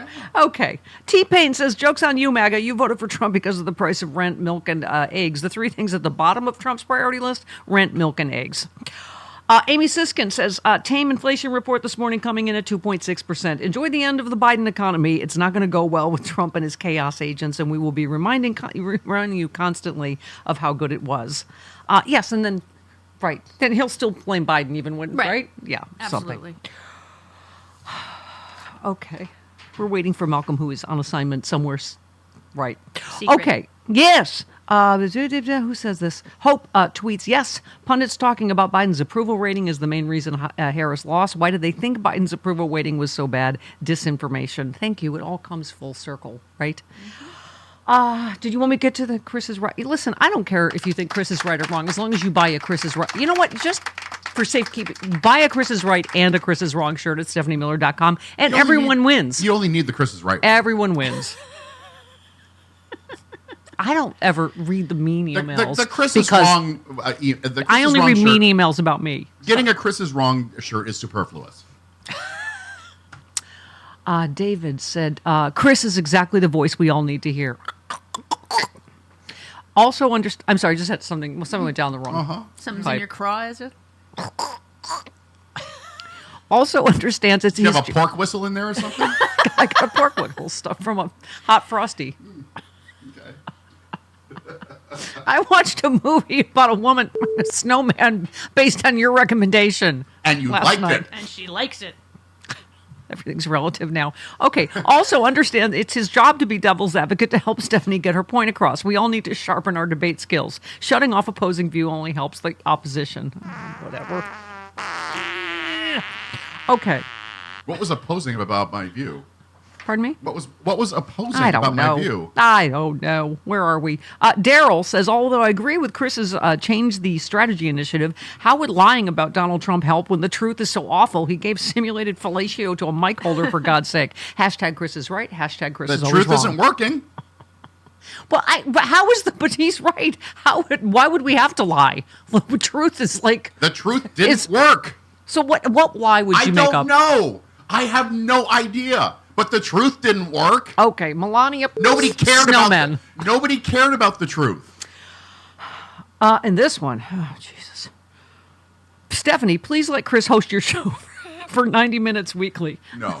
Okay, I didn't print the one that said I should get rid of you forever. You ruined the show. This one. You know what? Let Chris host I have ruined the show for 30 years. And may you keep doing it for many more. I don't give a crap about that. Let Chris host your show for 90 minutes weekly. He says what I'm thinking. Oh, God, that's what they say about Trump.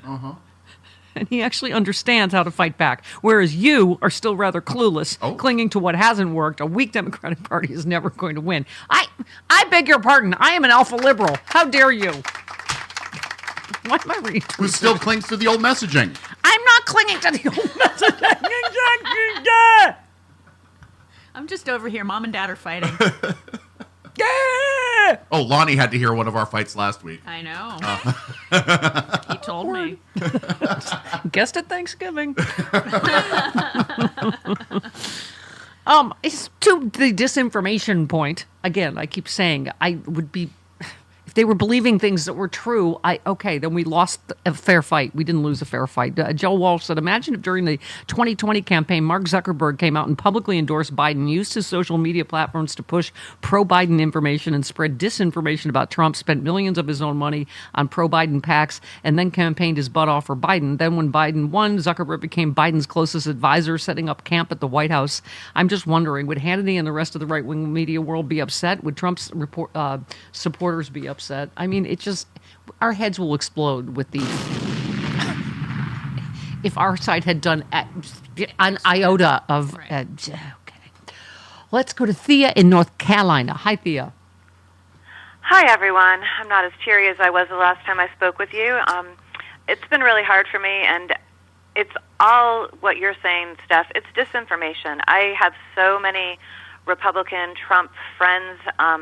Two of my best friends are Trumpers, and they just don't believe anything. They're happy about Tulsi Gabbard. They have no idea she was, she's a Russian asset. They probably don't believe that Matt Gaetz did anything wrong, and they still think that January 6th was a peaceful protest. Yeah. I don't think even with whatever the administration does, and I hate to even call them that because they're not, that they're going to reap any of the, negativity, and if they do, they'll figure out a way to blame Democrats. I mean, it's just, we're in a state right now, it's so pathetic. I know that after Hillary, I woke up and I really wanted to fight. I'm like, it doesn't even feel worth it at this point because, I mean, what's going to happen? Honey, Trump is it's going to step down always, at some point. I get Vance it. is going to take over, and then he'll nominate Don Jr., and it's going to be the Trump dynasty forever. I mean, Russia now controls our country and the world. It's just so frustrating. No, I hear you. It is always worth it to fight. We cannot lay down and die, but I hear you. This is we were devastated in 2016, but this is different. And if these two nominations these last 2 days don't tell you that this is different and this is everything we tried to warn you about, I mean, all I can say to you is, as many historians, Heather Cox Richardson, other on the show have told us, we've been in really dark times before. It's hard to I know, but we remember. didn't have social media. I know. We didn't have social media. That's my point. That's the biggest. I know we've survived. Everybody has. The world has survived things like this before, but that was all before social media. Yeah. I mean, this is what is killing us. This is what caused this. And I don't even know if when the midterms come, if we're going to take back, because they're so misinformed.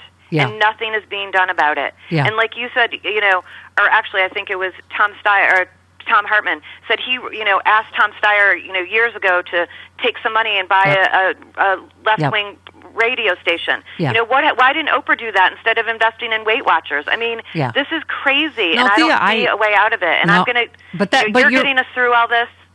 Yeah, but Thea, you're right.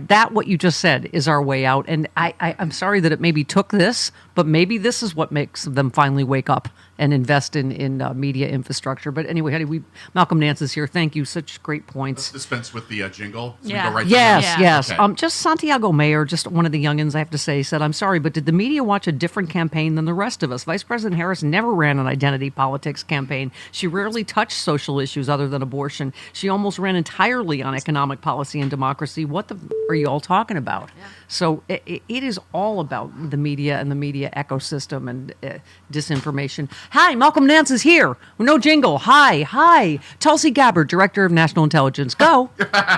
What the actual foxtrot? Exactly. What more can actually happen here this week? I'm on the other side of the world, literally in the desert, to avoid this subject. And what do? They go, who would piss Malcolm Nance off the most? How about Tulsi Gabbard? Okay, this woman is widely considered by people in U.S. intelligence, U.S. Foreign Service, and most pundits who have been an asset of the Russian Federation.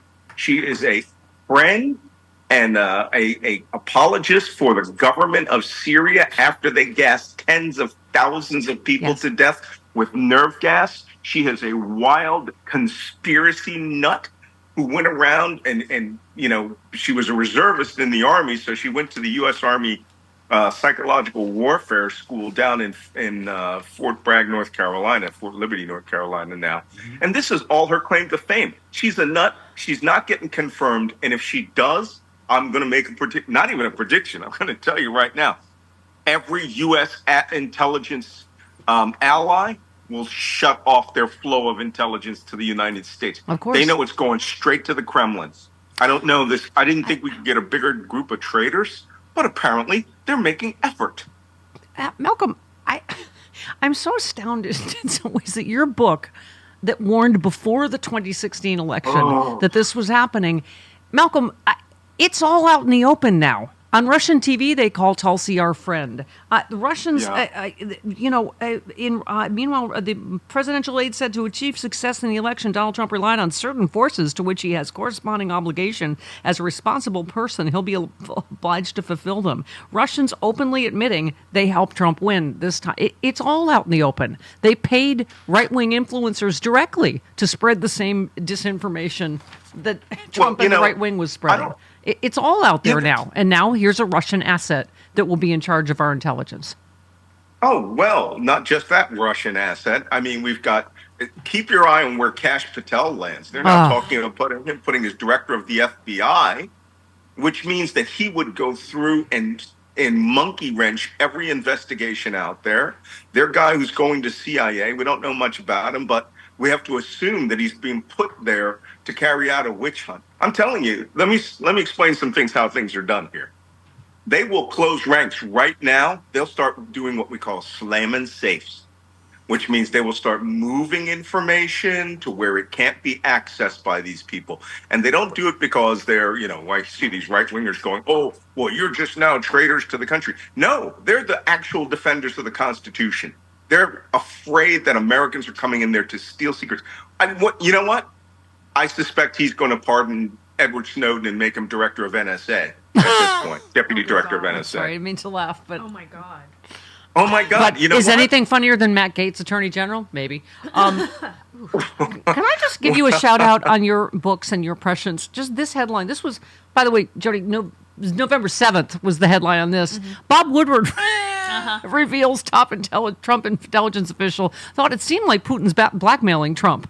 Now a warning. I mean, Malcolm, I don't know what to say. How many years of warnings do I have to give you? No kidding. I mean, I started this in 2016, and we had Trump going Russia, and everything. Now we find out it's all true.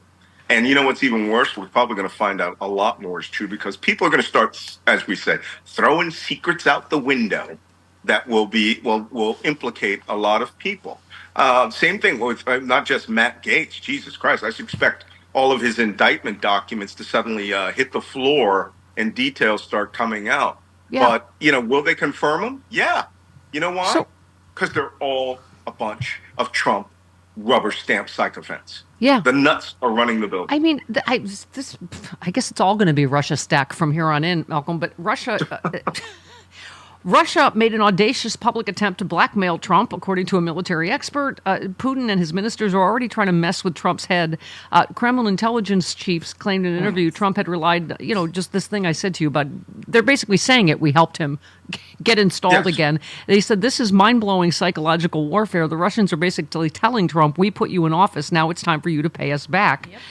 Exactly the FBI, Director of National Intelligence, and top cybersecurity agency all confirmed that Russia was sowing disinformation about Kamala Harris during the election campaign. Law enforcement blamed the bomb threats in black neighborhoods, of course, on Russia. It's all out in the open now. Yeah, it's all out in the open. They don't care. They don't care because they think they own the U.S. government. They think they own America now. And this is where all of y'all got to start preparing to be in the resistance again, because it is time for us to start understanding that they are just 33% of the electorate of the people who were eligible to vote. Trump got less 32. Than 32. Who's 32. counting? Right. All right. Yeah, Hitler got 33. I'm sorry, I get confused from time to time. Me too. You know, but they did not get the majority. All right. 50% of the population didn't even vote. So, you know, Trump does not have a mandate, but they're going to act like it. They're going to start bullying us and they're going to start attacking us. And we have to be right there to stand up and get in their faces. Remember how I keep telling you? No more liberal discussions and policy arguments. No, you get up, you get right in their face, and you just call them what they are, which is a bunch of liars and people who are out to loot the United States government. Malcolm, you wrote another amazing piece we linked to. You just said, my family died for the republic we have just lost. It's an amazing piece as usual. But, you know, you end it just by saying, how will your parents, this resonated with me about my Nuremberg prosecutor dad buried in Arlington. You said, how will your parents, grandparents, and ancestors feel if we made America into a light version of Nazi Germany and let 32% of the people convince another 32% to kill or treat as enemies the last remaining third who are true to our national values? This is precisely what happened to Germany in 1933, and here we stand. Hey, go ahead. I got some meta-narrative framing for you, for all of you to adopt as of this moment. I don't want to hear you refer to these people as anything other than the redcoats. Yep. Okay? This is King Donald I. They are not loyalists. They are not the buff and blue American patriots. They are the redcoats. They are here to loot, and the people who support them are just Tories. Sorry, no, you didn't swear, did you? B-U-C. B-U. Okay, sorry. Our FCC license probably hanging by a thread anyway. Okay. Malcolm, to that point, and I know we have to go. I'm so sorry. I know you're over, so we're late. We got to go. But to your point about fighting and not ceding space anywhere, I am not leaving Twitter. We get told we lost this election because we're in our liberal bubble and we're not listening to people. I'm not going to go to just safe spaces to go, there's too many MAGA trolls. I'm going to go over here where it's all people that think like me. Save your Twitter. You said do not leave Twitter. Save your Twitter. There's the strategy. And you said there will come a day we leave, but go start your other accounts. Wait for the signal to leave this hole to the Klansmen and the racists. For now, hold fast. You are Mel Gibson in Braveheart, telling us to hold. Yeah, look what happened to him at the end. Yeah, well, let's not talk about that. Yeah, we'll be disemboweled. But listen, my point is, love you, Malcolm Nance. God bless you. All right, love you all. Take care. There he Thanks. goes. 51 minutes after the hour. Hi, Glenn. Good morning. I've been thinking about you a lot. Good morning. Good morning. Oh, Glenn, gotta just, your first tweet, because I looked, I almost called you. I think we've all been like, do we give people time? But you're one of the people I wanted to talk to, obviously, at the top of the list. You just said a bitter pill. I'm struggling to find words this morning, my friend, so I'll defer to the wisdom and eloquence of Abraham Lincoln. First, adhere to your purpose, and you will soon feel as well as you ever did. On the contrary, if you falter and give up, you will lose the power of keeping any resolution and will regret it all your life. Second, one of my all-time favorite Lincoln quotes, be sure to put your feet in the right place, then stand firm. For now, find community and comfort in your loved ones, your friends, your neighbors. Support one another because the struggle for American democracy will continue. Thank you for that, Glenn. You're one of the lights that people look to. So give us just your reaction Tuesday night, your thoughts since then. Yeah, well, first, I thought better of the American people. Yeah. I really did. I don't want to start pointing fingers either at politicians or campaigns or my fellow American voters who, made the choice in favor of hate and division and misogyny and xenophobia and prejudice. And I guess I just did point the finger, and that really was not my intent. But because a couple of things I want to say, anything you say that's positive feels like it's Pollyanna right now. Yeah. But you have to keep saying it. And so the darkness is descending on America.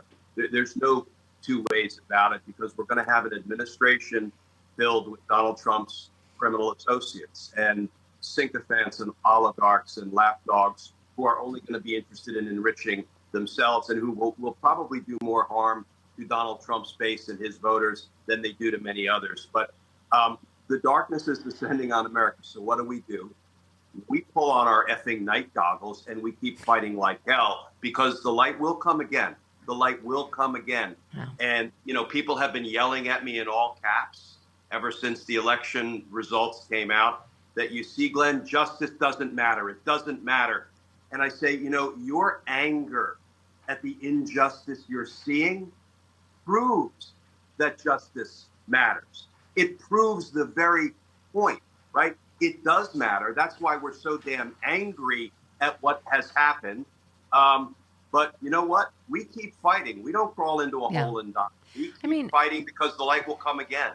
And it occurs to me, Glenn, that, you're a legal, analyst, you're a legal expert, a former prosecutor. We're not in any kind of normal world anymore. We are not in a nation of we're not in a nation of laws. We're in a nation of not just men, one man.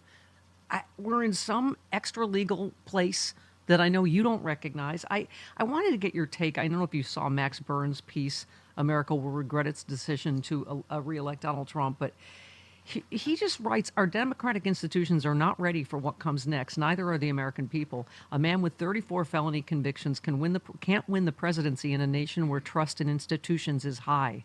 It's only in a culture where the justice system has long since lost its legitimacy that a man with such a thick criminal record as Trump glides by relatively unremarked. That one man can so effortlessly game America's institutions to his own benefit says as much about the decrepit state of America's institutions as it does about the moral decrepitude of the crook. The 9 years of the Trump era have taken a bat to our democracy, and Trump's MAGA movement has exploited the nation's systemic weakness at every turn. Political misinformation flooded social media networks owned by Trump's key allies or by Trump personally. Meanwhile, Trump and compliant Republican lawmakers torched public trust in the courts, first by appointing an ethically vacant Supreme Court and later by urging his followers to hate and distrust not only the judges who tried him, but the entire rigged justice system. I mean, that kind of sums it up, doesn't it? It does. And it all funnels up to the rot at the top, the rot at the top being the Supreme Court. So, yeah, I'm going to be doing an autopsy on how the Department of Justice let us down, dropped the ball, because Donald Trump could have been successfully prosecuted years ago, but he wasn't. And that was really due to DOJ's delay and inaction. They were finally prodded into action by Congress, by the J6 Select Committee.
called into the radio show and read Trump tweets as the Joker.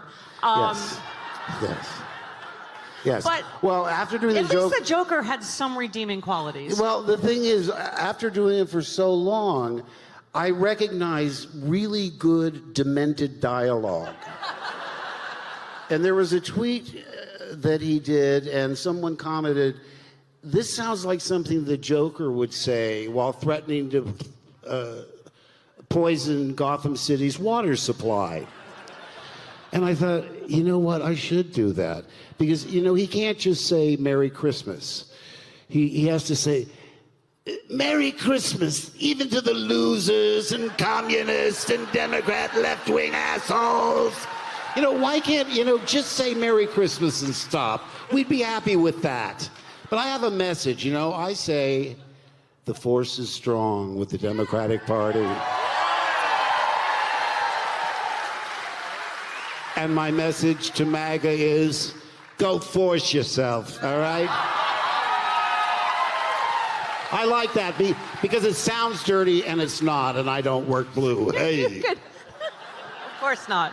If you could devise a campaign that is meant to alienate more segments of the population, Chair Biden, I was saying, what is J.D. Vance's door-knocking operation? Is he just going to call every woman in America a whore? Hi, you're a C word and your mother's a whore. Thank you. I'm J.D. Vance. Mark, I know you're brave to speak out politically in Hollywood. I know you wish you could have Scott Baio's career, but or Kevin Sorbo's.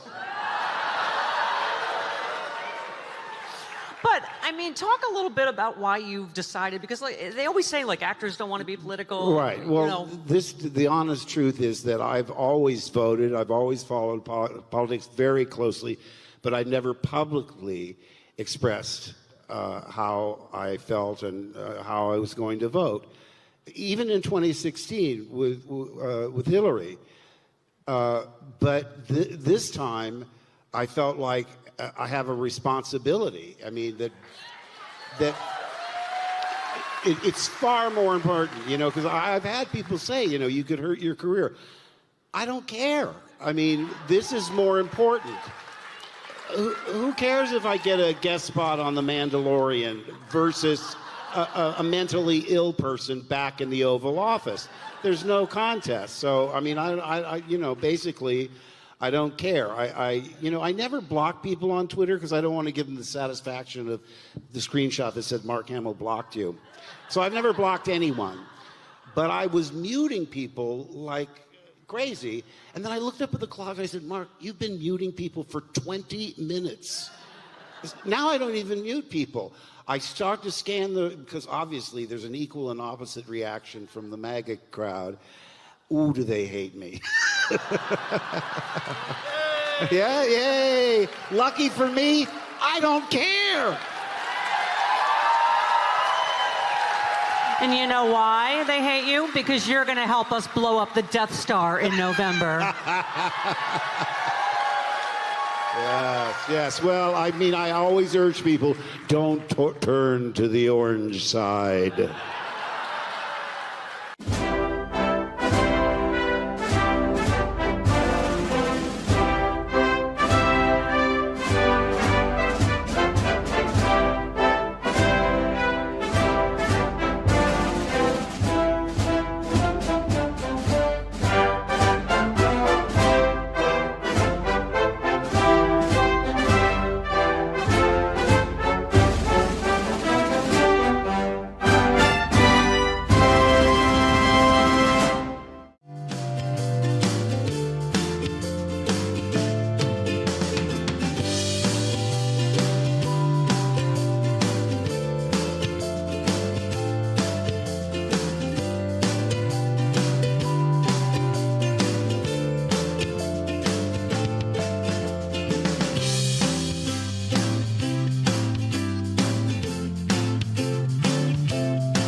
Isn't it? You just gotta laugh or you'll cry all day long. We do. Much better this week. Much better than I was last week, that's for sure. My goodness. I mean, I know, and we have to train ourselves that nothing's a joke. I was saying I was on a text chain with all my best friends. My friend Glenn's like, Attorney General Matt Gaetz, and we were all like, ha, ha, ha, come on. I know. Which is what a lot of the reaction of Congress people was on both sides of the aisle, because they all hate him. But I'm like... I had work therapy since I saw you last. So for those of you that know what I do for a living, it was a bit challenging. Obviously, I have the comedy, but excuse me, last Thursday we raised over $150,000 for healthcare for the LGBTQ community in New York. Yay. And then I went to Chicago and raised another $100,000 for the Human Rights Campaign. I have a gala on Monday in New York for the Stonewall Inn initiative that creates safe spaces for the LGBTQ community. And if you left the bad bird and you want to see me where the skies are blue, I am there as well at DG Comedy. You know what I'm talking about. I know what you're talking about. I just told Malcolm Nance I'm not ceding any space. He says, do not leave Twitter. I am not leaving. Because we're told that's how we got here, is we're in our liberal bubble and we don't want to be exposed to MAGAs and whatever. First of all, it annoys them that I stay. There's a guy that calls me a bulimic ditch licker, and I'm not going to leave him.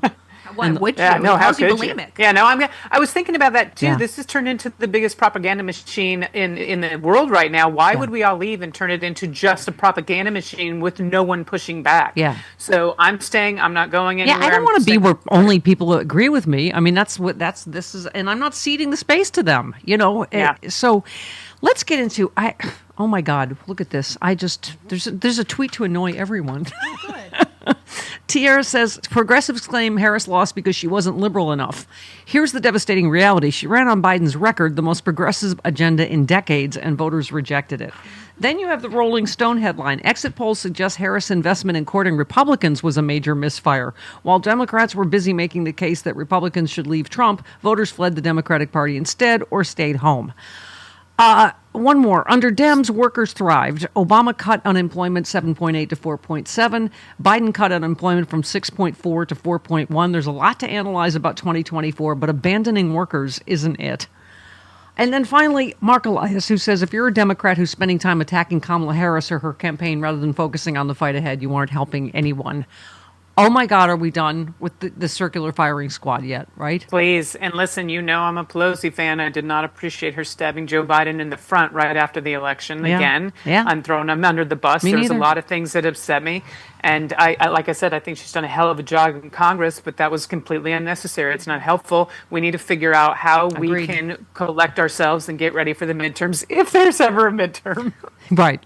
Right. And that's my sense of humor, people. And that's how I get through this going, assuming we have another election, how are we going to be ready for it? Also, Dana, you know, I keep saying this, and not by way of trying to spin or be happy clappy, but the fact is, this election, he's going to win by 1.5 points, maybe. I mean, this wasn't a landslide. Politics it just happened. Channel right said numbers. California voters could take away Trump's election like popular vote win and give it to Harris. Harris can still win the national popular vote. Or it's going to be a lot closer. So it is not a landslide. It is not a mandate. Don't feel overwhelmed and like, oh, we're so out of touch and out of step. There's 75 million of us, Dana. Absolutely. And there's a lot of people in Congress, the Senate and the House, that are still good people that are going to push back against this authoritarian regime that he's trying to build with his cabinet appointments. And let's just remember that at this point, there's going to be so much infighting, egos and money in the government. I don't think they're going to get any of their policy actually done and anything through. And they have no one to blame but themselves now. They can't blame the Democrats if we don't have the House for stonewalling. You know what I mean? Like, this is on you. Like, they need to figure this out. But we as a party, and I'm talking everyone left to center, we need to pay attention to everything that's falling in the cracks, everything that they're not able to accomplish, figure out a plan for it, and offer a better solution for the midterms, period. We have to. Yep. I thought Adam summed it up. He said people who care about their country voted for Kamala Harris. People who care only about themselves voted for Donald Trump. I mean, that's he has made a segment of our population as selfish and despicable as he is. I'm sorry. Yeah, That's, no, absolutely. And these appointments, I don't know how Tulsi Gabbard and Matt Gaetz are going to make eggs any cheaper because they're not. So this is a disaster when it comes to that stuff. There's a Russian spy in charge of intelligence now. I'm sorry, possible Russian spy. Yeah. And once again, can we go back to our Hillary was right about everything? Everything. I mean, tried to warn about all of it. So this didn't start now. This started, before 2016. And yeah, this one. How about, I love this. Julie says, a two-tiered system of justice is when Jack Teixeira, how do you say his name? Teixeira. Is sentenced for 15 years while Jack Smith winds down the criminal case against Trump for essentially the same offense. I mean, we are not in the whole we're a nation of laws, not men. Nope. We're a nation of one man now, and Attorney General Matt Gaetz will make sure of it. We were founded on no one's above the law. We are not there anymore, Dana. I don't even know what to say about this. I hope that someone in the House leaks these findings on Matt Gaetz. I mean, for him to pull out of the Congress. Sorry for using pull out with Matt Gaetz. 2 days before they were about to, possibly release a damning investigation. I sure hope there's still a good person in Congress, and it's not going to be Mike Johnson that releases this. But you know what I'm curious about? God, and Kevin McCarthy's going to jail. Matt Gaetz is going to make up something. Dana, but we were asking the question. They were supposed to vote tomorrow on releasing it, even if they can't. Obviously, he quit Congress, so he's no longer under their jurisdiction. But so they can't do anything about it. But can't they still release it? I don't see 100% they can still release it. They just wouldn't be able to do anything about it. But I do think that the Senate should know what they found on this guy. Our new Attorney General is a sex trafficker. The Senate committee that he goes before should see this report. Absolutely. Is he going to go before? From an email to a no vote. We don't know. Is he going to go before Senate committee, or is that why Trump asked for recess appointments? Confirmed. But that's why Trump asked for them to run. 100%. Yeah. We said it 2 days ago, Dana. We're like, why does he need recess appointments? He has all the power, and they're like, and I'm like, how bad are the appointments going to be? There are indications that that's not going to happen. John Thune's not going to do that, I don't think. Right. Could you imagine? Literally, he's going to the Senate and going, why don't y'all take a few days off so I can get some stuff done while you're gone? That's it. He's like this mafia boss. Take some time off. We're going to take care of things. You come back, everything's be fine. Dana, I'm enjoying you fighting the good fight online. Tim Pool, Russian plant, right-wing influencer, said, make pronouns illegal. Everyone and everything must be referred to directly by name. And you said everyone and everything are pronouns, you douche nozzle. Oh, there was a lot of hate for that. He was joking. Can't you take a joke? You're a comedian. Don't you know he was kidding? And I'm like, he probably wasn't kidding, and I really don't care. Stop attacking the trans community. I know. Yeah. Oh, my God, Dana. So I was saying, I'm sorry, thank God Morning Joe took a morning off from, beating up Democrats and trans issues, because Matt Gaetz targeted him directly with lies. They had to, admit they're part of the story that he, took information that Trump tweeted that was completely lies about Joe Scarborough because he opposes Trump. Welcome to what Trump 2.0 is going to be. Right? Absolutely. I just remember him in the back of the room trying to intimidate Michael Cohen and tweeting complete witness tampering, trying to intimidate a witness by saying something about Cohen's personal life that wasn't true to try to intimidate him into stopping testifying. Right? Yeah, he's a crook. Absolutely a mess. The whole thing's a mess. And I know this shifted, but there's a really great article that Andy Brashear about him talking about how he actually won without throwing the trans and LGBTQ community under the bus. He won again, and I hope other people actually take note of that because it doesn't have to be one or the other. And as we keep saying, and we played Sarah McBride yesterday talking about she and Kamala Harris, neither of them ran on identity politics. They didn't run. Right. I mean, this is, where is it? 16,000 tweets. Yes, thank you. Donald Trump ran and won on white identity, but as soon as he won, everybody begins accusing Democrats of being the ones who ran on identity politics. Yep, absolutely. And Democrats going back and forth about blaming the trans community, they did not lose the election. The trans community did not lose the election for you. Trans women in sports did not lose this election for the Democratic Party, so stop it. 86% of the LGBTQ community voted for Kamala Harris. We were one of the biggest voting blocks. The next ones, well, above and beyond that, black women and Jewish women. So stop scapegoating people that are not responsible for this loss. Yeah. Sherilyn Eiffel, who's fantastic, on Twitter said, this is so stupid. Y'all really believe going on Joe Rogan would have flipped the election? If that were true, if going on a podcast was more important to voters than the fact that Trump's entire defense leadership saw him as a danger to the country and his chairman of the Joint Chiefs and his chief of staff called him a fascist, what would that say about the integrity of the American voter? That's the issue. I mean, the problem, Dana, is... Again, like I keep saying, this all falls under the same purview of disinformation because Fox News and the right way, they protect their block from any of that information. So they didn't know that, largely.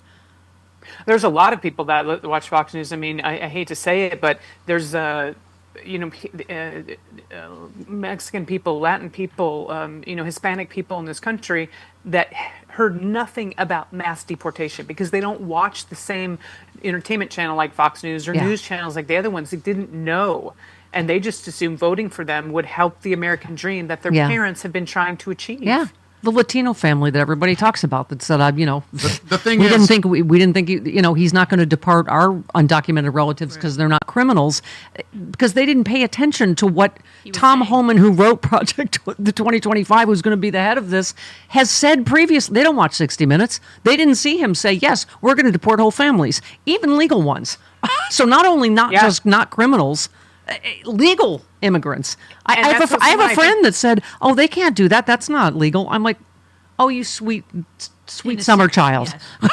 We're not in a world where it has to be legal.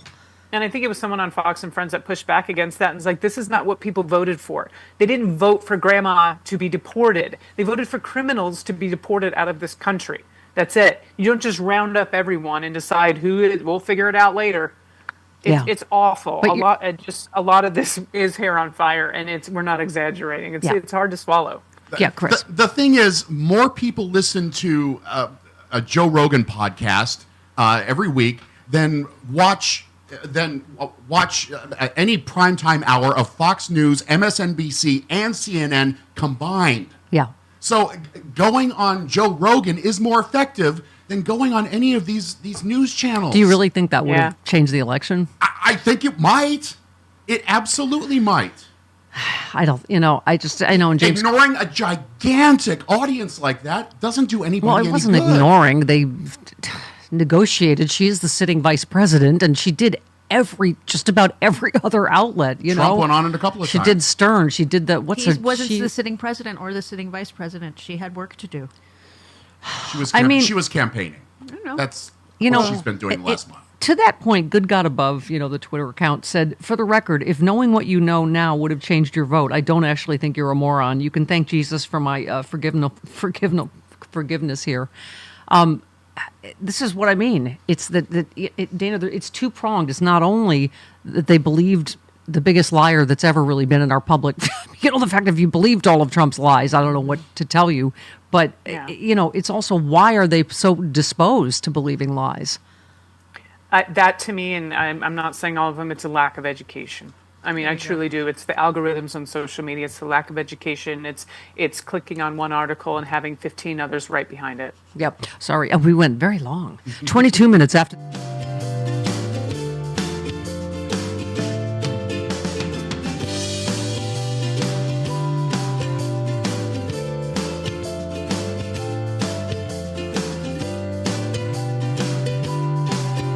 I'm here with the incredibly handsome Dr. David Silverman to talk about ASEA Renew that I am holding in my hand. This stuff is amazing. Revitalizing Redox Gel. You hold up, you have you can either, it comes in drink form and this is the gel form. I love, first of all, that supermodel Carol Alt will be promoting this. She's taken so many jobs from me, so I am so happy. Just to give some context, because I have to tell you that this is very unique. This is not, it's not a pharmaceutical, it's not a nutritional product. It's something that our cells make. It's called redox signaling molecules. But bottom line is, our cells make redox signaling molecules. Your body makes it right now, but we all made more of it when we were younger. What's in this bottle is in you. It's in me, right? But I'll be 64 in 2 weeks, and I feel like I'm 30 years old. I've been drinking this for 13 years. Wow, Doc, what a thrill to meet you and to hear more about this, because you know it's you just kind of go, oh, it works, but to hear about the why is really is fascinating to me. Dr. David Silverman, what a joy and a pleasure, and thank you so much. When Obama said that a month ago, came out and said, Trump keeps talking about how he had the greatest economy ever. He inherited that from me. He just continued what was happening, and I was the one who cleaned it up. And then he wrecked it in his last year. When he said that, I took the clip and I just posted one line, which is, I've been waiting during this whole campaign for somebody to say that. Mm-hmm. And he's the first one who said it a month out. Why is that the case? Why hasn't anyone else made this argument? That tweet, all I said was one line. I've been waiting the whole campaign for somebody to make this argument. I think it got like 200,000 likes. Yeah. Like literally like 200,000, no exaggeration.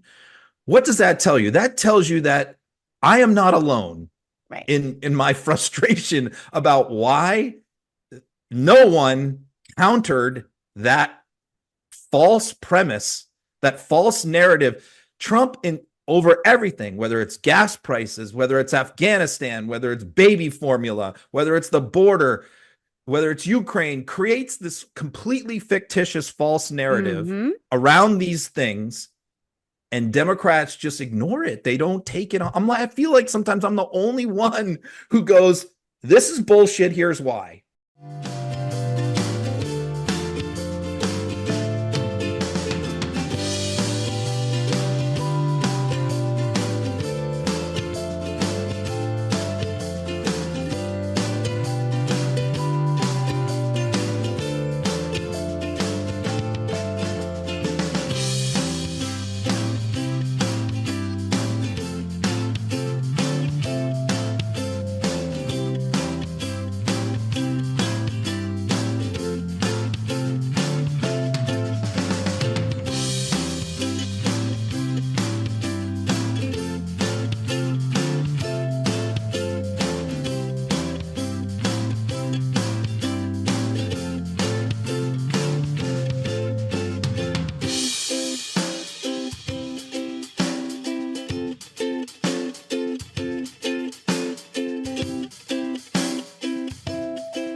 Governor Kamala Harris of the great state of California, that she would be the front runner. When are women going to always have to just take consolation prizes? Do you think she'd be a fantastic governor? Oh my God! All of this BS where everyone's like, Biden should resign so Kamala becomes. No. She's not. That's not how she wants to be the first female president of the United States, and that's not how the next person who also earns this position wants to be the second female. Because Biden stepped aside and gave Kamala Harris 2 months. I can't with these people. Like, stop it. I'm Stop for it with all because of it's that. immature and it would pick up all the Trump 47 in merchandise. That I can Yay! understand. That's the only reason why it would be funny. I'm for every act of resistance, and better, more immature, the better. Okay, 29 minutes after the hour, Dana Goldberg's here.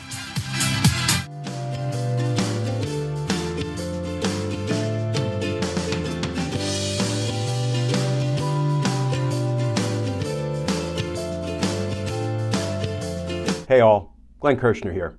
Please enjoy this video on the Political Voices Network. So, one headline, protecting democracy from Trump now in the hands of congressional GOP Supreme Court.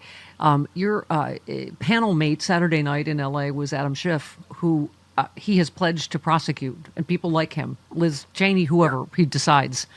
Yeah. What happens when you have Attorney General Aileen Cannon, I don't know, Jeff Yeah. Clark, whoever? I mean, what happens when he tries to prosecute people that have committed no crimes? Yeah, the latest name I saw floated was petty criminal Matt Whitaker, who was Attorney General for a hot minute previously, right, before Bill Barr took over and was even worse. What happens is we still have the institutions of government, the OJ, the military, populated with largely honest, ethical people doing the work of the American people. And there will be resistance. I don't know if that resistance will hold, because they may be driven out, they may be fired, they may be, dragged out by the scruff of their neck by Trump's, soldiers. But this is going to be a daily battle, and we're going to have to fight it night and day against the coming darkness and corruption. And we will, because you know what? There's honor in the fight, Steph. Win, lose, or draw, regardless of the odds. There's honor in this daily fight, and that's why we're going to keep. Yeah, well, who was it? Tolstoy? Somebody was quoting, but it's just wrong doesn't suddenly become right. You know what I mean? Just because more people voted for it this time. Just to your point, so a Republican lawyer who Trump is reportedly considering for Attorney General, what's his name? Mike Davis. Yeah. On X, when Trump won, tweeted, "Unity, we have the votes, and they tried to kill Trump." He said, "Here's my current mode. I want to drag their dead political bodies through the streets, burn them, and throw them off the wall." He declared America isn't worthy of Trump and that Liz Cheney should lawyer up. Yeah, well, let's see if that's the kind of guy that the Senate will confirm. See, listen, Donald Trump, I don't believe Donald Trump cares one whit if he converts our democracy into a dictatorship or if it remains a dictatorship. His calculation will be, how can I maximize my profit? If I can maximize my profit in a dictatorship, let's do it. If I can maximize my profit in a democracy, I'm happy to leave America as a democracy. I hope he's I don't think all the Republican politicians necessarily are enamored of the idea of converting American democracy to a dictatorship. So listen, we're going to find resistance anywhere we can in all corners, including across the aisle. And I do believe Trump is going to overplay his hand because he's nothing but miscalculation. Well, I hope he's And lying there will be about backlash. everything like he was last time. He didn't do any of the things he lied to us, that his millions of people, I think I was saying to Chris yesterday, what breaks my heart too, is we already fired him once. Millions of people knew then what a crappy job he did as president. It's just, I think it's so interesting. Let me finish this, Max Burns, and get your take on it. He just said the president, he now inherits a nation deeply weakened by his own toxic brand of politics, are divided and exhausted nation will now need to fend off the constant extra-legal whims of a president who also thinks the Supreme Court is functionally immune from prosecution for any act he undertakes. If Trump's first term was any indication, we won't need to wait long for the next constitutional crisis. Believers in the rule of law are in for a rough 4 years because though Trump contradicted himself countless times during this marathon campaign, he never wavered in his distaste for the rule of law or his admiration for strongman autocrats. Members of the press can expect Trump to at least try to make good on his oft-repeated pledge to rewrite the nation's press freedom and libel laws. The rest of us will be along for a bumpy and chaotic ride. It matters that Trump won his office in a free and fair election. It matters that free people voluntarily chose to cloak Trump in the power he almost certainly will abuse in far-reaching and destructive ways. Our country made the choice to walk down the dark path of Trump's resentments and conspiracies. We will come to regret it. I think you're right about him overplaying his hand, but but you're right. It's tough to sugarcoat things this week, right, in terms of how bad it could be. Let's finish up with this, Steph, because he will overplay his hand. And there's one thing that a dictator has no use for: co-equal branches of government. So Congress, look out, because you're going to have to start acting based on your own self-interest, not on giving Donald Trump whatever he wants. And federal bench, including the Supreme Court, watch out, because Donald Trump has no need for a Supreme Court, given that. Weekend Fox host. Okay. I was a weekend radio host for a minute, Chris, but I got my full-time show pretty quick, so I looked down on him. Okay. You were weekdays on CNBC. Yes, I was a weekday host. You were. Here we are with the He-Man Woman Haters Club, right? Women shouldn't serve in combat. I mean, here we are. It's by the way, you're a fantastic podcast partner, and our friend Allison Gill said, if you voted for Donald, don't you dare thank a veteran for their service today. You voted to eliminate VA hospitals and clinics, slash benefits for disabled veterans, and to eliminate veteran jobs in the federal workforce. You are not welcome for our service. It literally feels like waking up in I don't even know what year, doesn't it? 16. It does. And I think they're going to take as much as they can from this country, and then they're going to cut and run. They're going to do it as long as they can, or as long as until we literally do a revolution with the people, because this is a mess. But we know it's going to happen. They don't care about anyone in this country. They only care about themselves and making billions, literally billions of dollars. That's correct. Chris, who said I'll give you the truth about why I'm not speaker? It's because of one person. A member of Congress wanted me to stop an ethics complaint because he slept with a 17-year-old. That member is Matt Gaetz. Who said that? Betty Rubble. No, that Mr. was Hankey? Kevin McCarthy, Mr. who says Matt Gaetz will not get confirmed. Oh, another sweet summer child. Dana, we've been talking all morning. By the way, Senator Durbin is demanding. They release the ethics. Yeah. Well, how many sentences have started with Senator Durbin demands? How about this one? Oh, wow. How about this one? Elizabeth Warren tweets, Donald Trump and his transition team are already breaking the law. Another sweet summer child. I would know because I wrote the law. Incoming president is required to prevent conflicts of interest and sign an ethics agreement. This is what illegal corruption looks like. I mean, Dana, the question is going to be, who's going to do anything about it? Attorney General Matt Gaetz? I agree with you. It's a lot of it feels like we're doing everything for naught. Elizabeth Warren is at least going to be head of banking and all of the things that oversee that in the United States government now. At least someone's going to be pushing back. I don't know if it's going to help. I don't mean to be like, oh, throw up hands in the air. We're not going to do that. We're going to keep fighting. But some of these things we're not going to be able to do anything about. Yeah.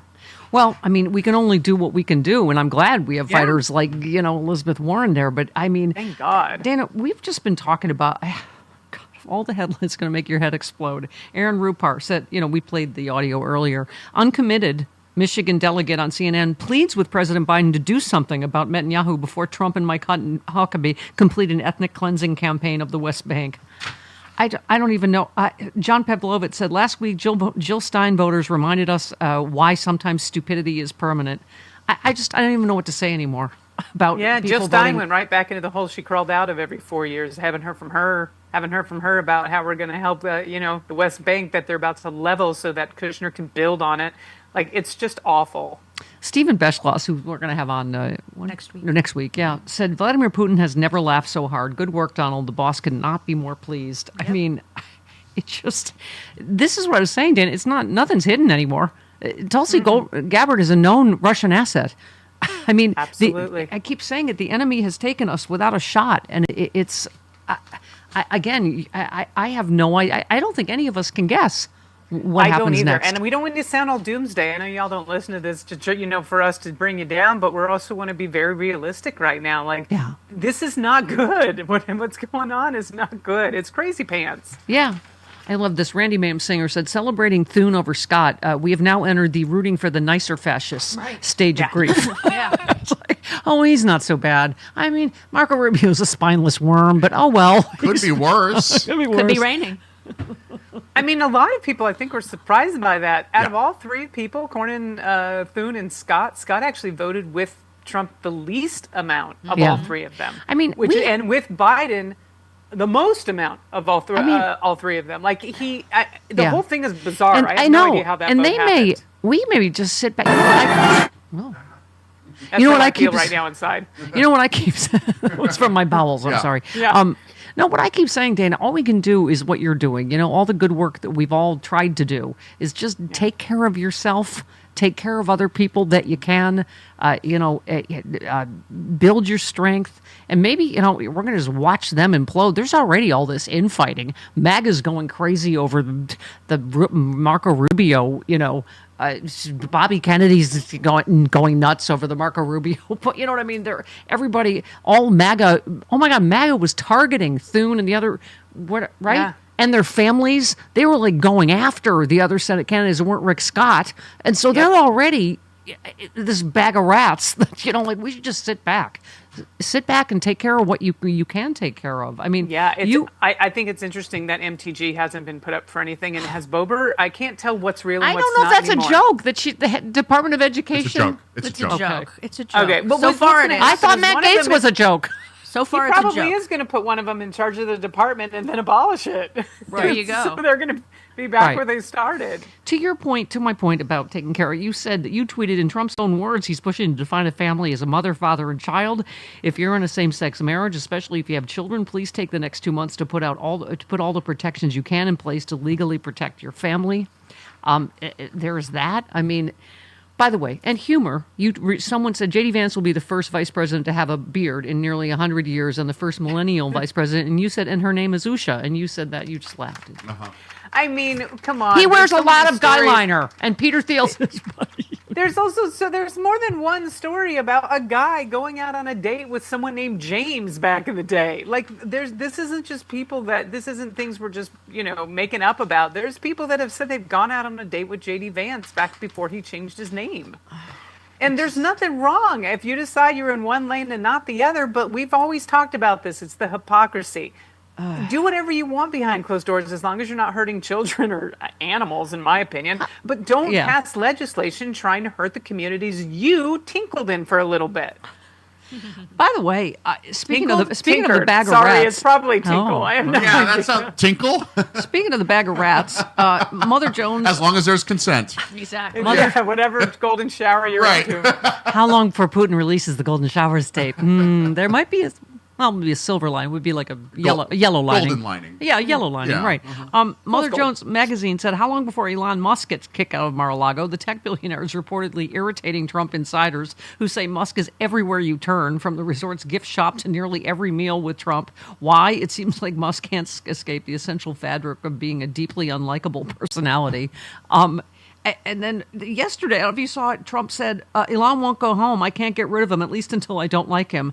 Has he not seen every story of every person that is loyal to Donald Trump and gets thrown overboard at some point? It's going to happen. As much as he is beholden to these people because they've purchased him, his ego is not going to let them control him completely. It's just not Putin, sure, because I think Putin could have him easily killed. But these other people are just, I think people are going to get fired. He's going to replace one fascist with another. We'll see what happens. It's going to be a clown show. Yeah. Oh, my God. Jojo from Jersey, our friend, said the same mag idiots who tell me that I don't have the right to talk about the military because I didn't serve just put in a 5-time draft dodger who mocked military service and tried to gut the VA back into the White House. I mean, at the end of the day, Dana, nothing about this election makes sense. People voting for their abortion rights while voting for the rapists that took away their abortion rights. I don't know. The cognitive dissonance in this country is mind-blowing to me right now, if it was all legit.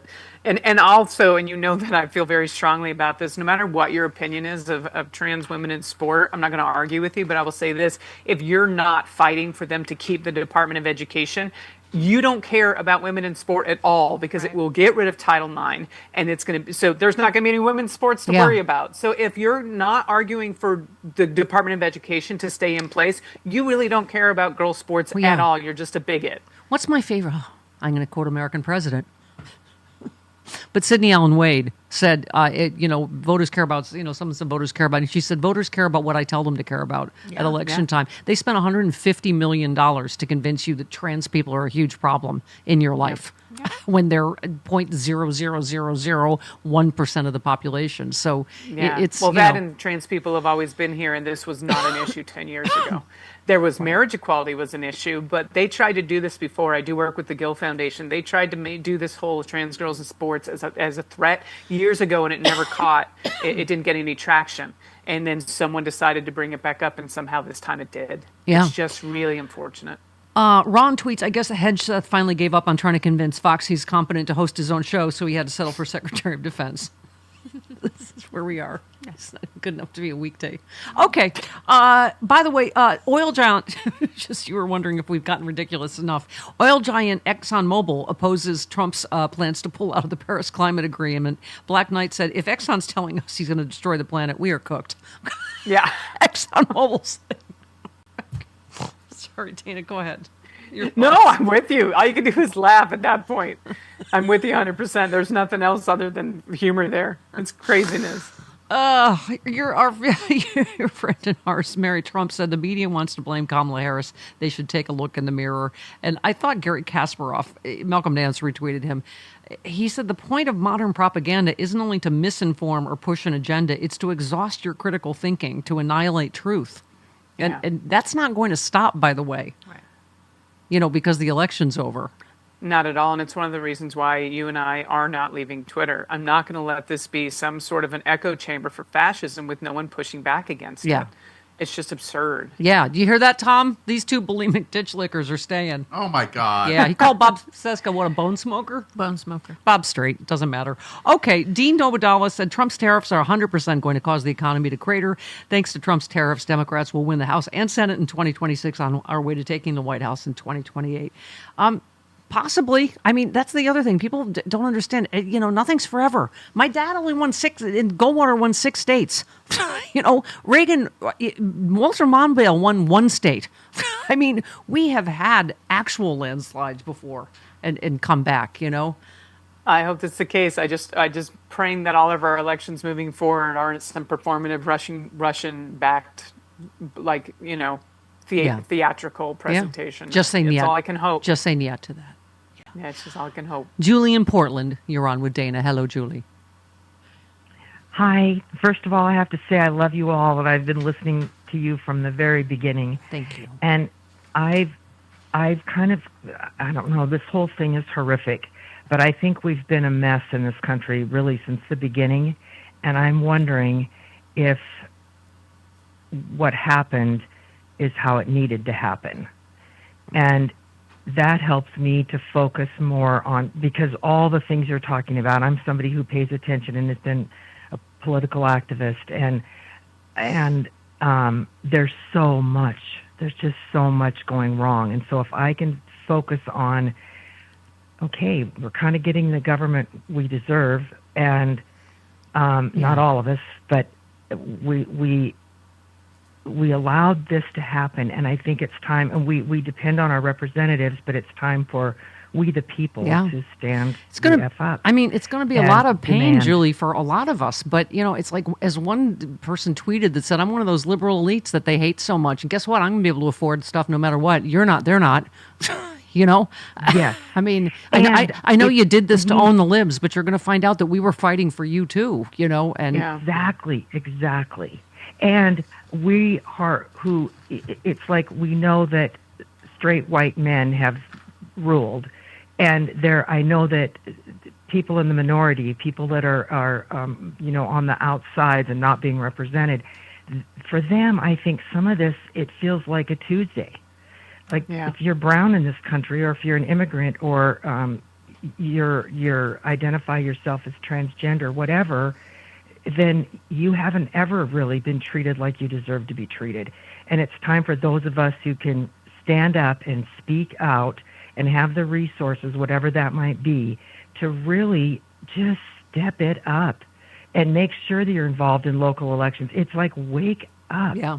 Well, and the people, like you're saying, the people who are, I mean, I'm actually just calling them stupid. And if they're in the government, they're stupid cowards. And there's not much that I can help you with there. Like you're gonna, you effed around and you're gonna find out. Yeah. Well, that's it. Sorry, Julie, thank you. I love you too. Oh, that's she okay. does love the F word. Oh, well, then love get it the too. Happy Hour podcast Yes. from Monday with me and JoJo from Jersey. Okay. Happy Hour Extra. Oh, yes. Wait, no, it was Tuesday. It was literally Tuesday because I saw her next Tuesday. That's right. Next And it's Tuesday. a Happy Hour Extra podcast. Yeah. There you go, from Tuesday. Boy, the Let It All Burn people are going to get their wish, Dana. I mean, it's not going to be They pretty. really are. But No. And Julie, if you wouldn't mind somehow recording a story on the Calm app, you have an incredible voice that I think would put a lot of people at ease in this country. Absolutely. You know what? I could so use. Thank you for calling in. I could use some alternatives on the Comac because the sound of rain is, as Chris knows, very stressful for me because I always have. I'm the old lady that lives in a colander. I have leaks everywhere, so the sound of rain is incredibly stressful to me. They have forest noises too. Oh, okay. Everything stresses me out now. A babbling brook. Do you have a Green story noise? about someone's building a new roof on a building? Do you have that? That'll put me Rainproof right to bed. roof. Yeah.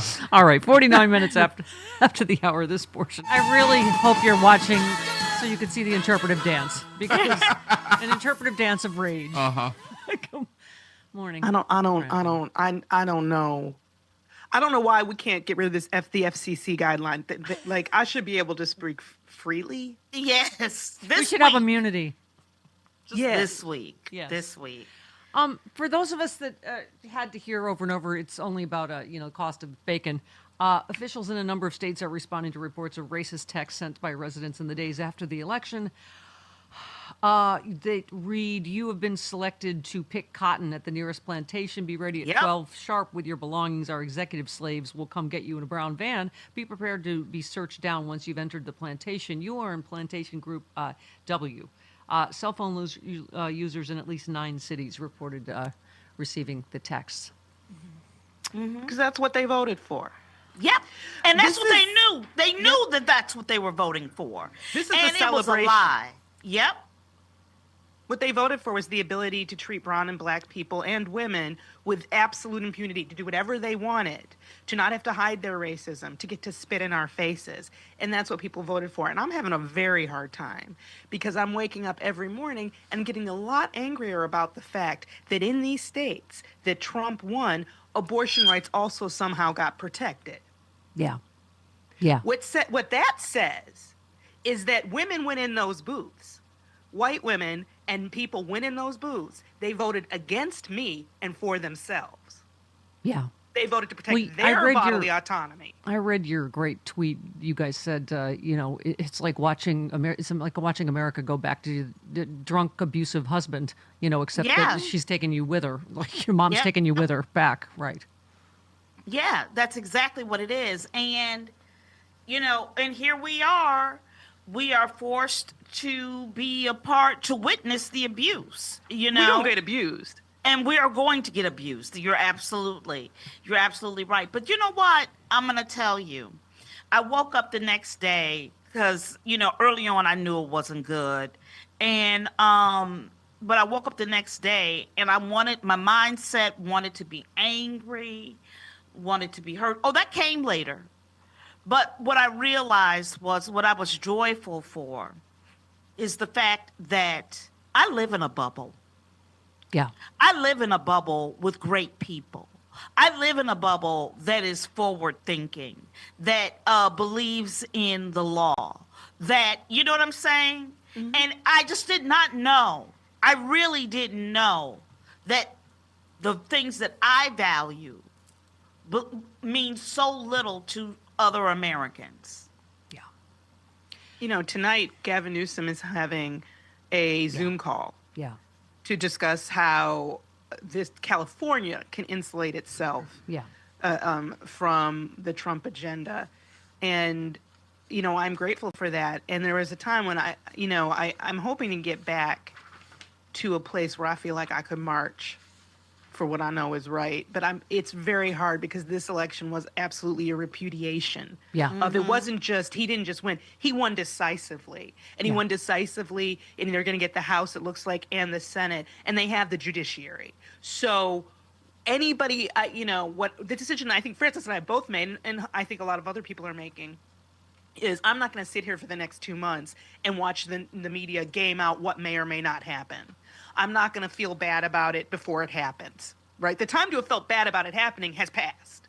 Yeah. Okay. So I'm not going to spend these next 2 months gaming out. Is he not? Will there do this? All I know is that everybody needs to get their mind around the resisting and what, like we said on the final word this week, what's the plan? So I'm going to that Zoom call because I need to hear a plan. Yeah. Well, you guys didn't need this. You could have written it in the New York Times. For Black women, America has revealed to us her true self. One of our first callers on Monday was one of our beloveds. I can't remember which. Tanya in Ohio, and I said, you know what? Give Black ladies a second to feel broken. Don't tell Black ladies how to feel this morning or this week. In the New York Times, from the moment Kamala Harris entered the presidential race, Black women could see the mountaintop. But underneath their hope and determination was a persistent worry. Was America ready to elect a Black woman?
Really hope you're watching. So, Chris, who said Matt will end a weaponized government? Jinx the cat. Trump. Dana, I was saying this all along. I said they're not going to need evidence or crimes next time around. Right? Yeah. I mean, are you kidding me? I wish there was a court above the Supreme Court, like a court of the world, because all of these people would be in jail. And I understand there's sort of one that you're supposed to be held accountable for international war crimes, but that doesn't seem to be happening. So, yeah, Geraldo Rivera claimed he threw up in his mouth after hearing that Trump nominated rotten, creepy Matt Gaetz. He said, "I think it's a horrible, creepy choice. I have no idea why he did it. Because he's Donald Trump. Have you not been paying attention for the?" He's also doing it in some respect to troll the libs a little. I guess. Yeah. Okay. That's what he does. I guess. I mean, that's some of it. Then they're going, oh, he's just doing that to get other people in because it's not as horrible as. I have no idea. Who can say? I really truly Trump feel 2.0. like he's been appointing people that can blackmail him. A lot of the people that he has appointed hosted Fox News. They know the truth. Matt Gaetz, he knows the truth. And well, now with this whole thing, Trump can get Matt to do anything he wants because of this investigation in the House. How about this? Mike Pence says he's literally praying Trump doesn't pardon the January 6th rioters because they probably still have their gallows. Yeah, they probably still have their gallows. What a mess. I love you. What a mess. What a complete mess. I love you, Dana Goldberg. That's all I know for sure. Thank you, Dana. That's all I know. I love you all too. See you.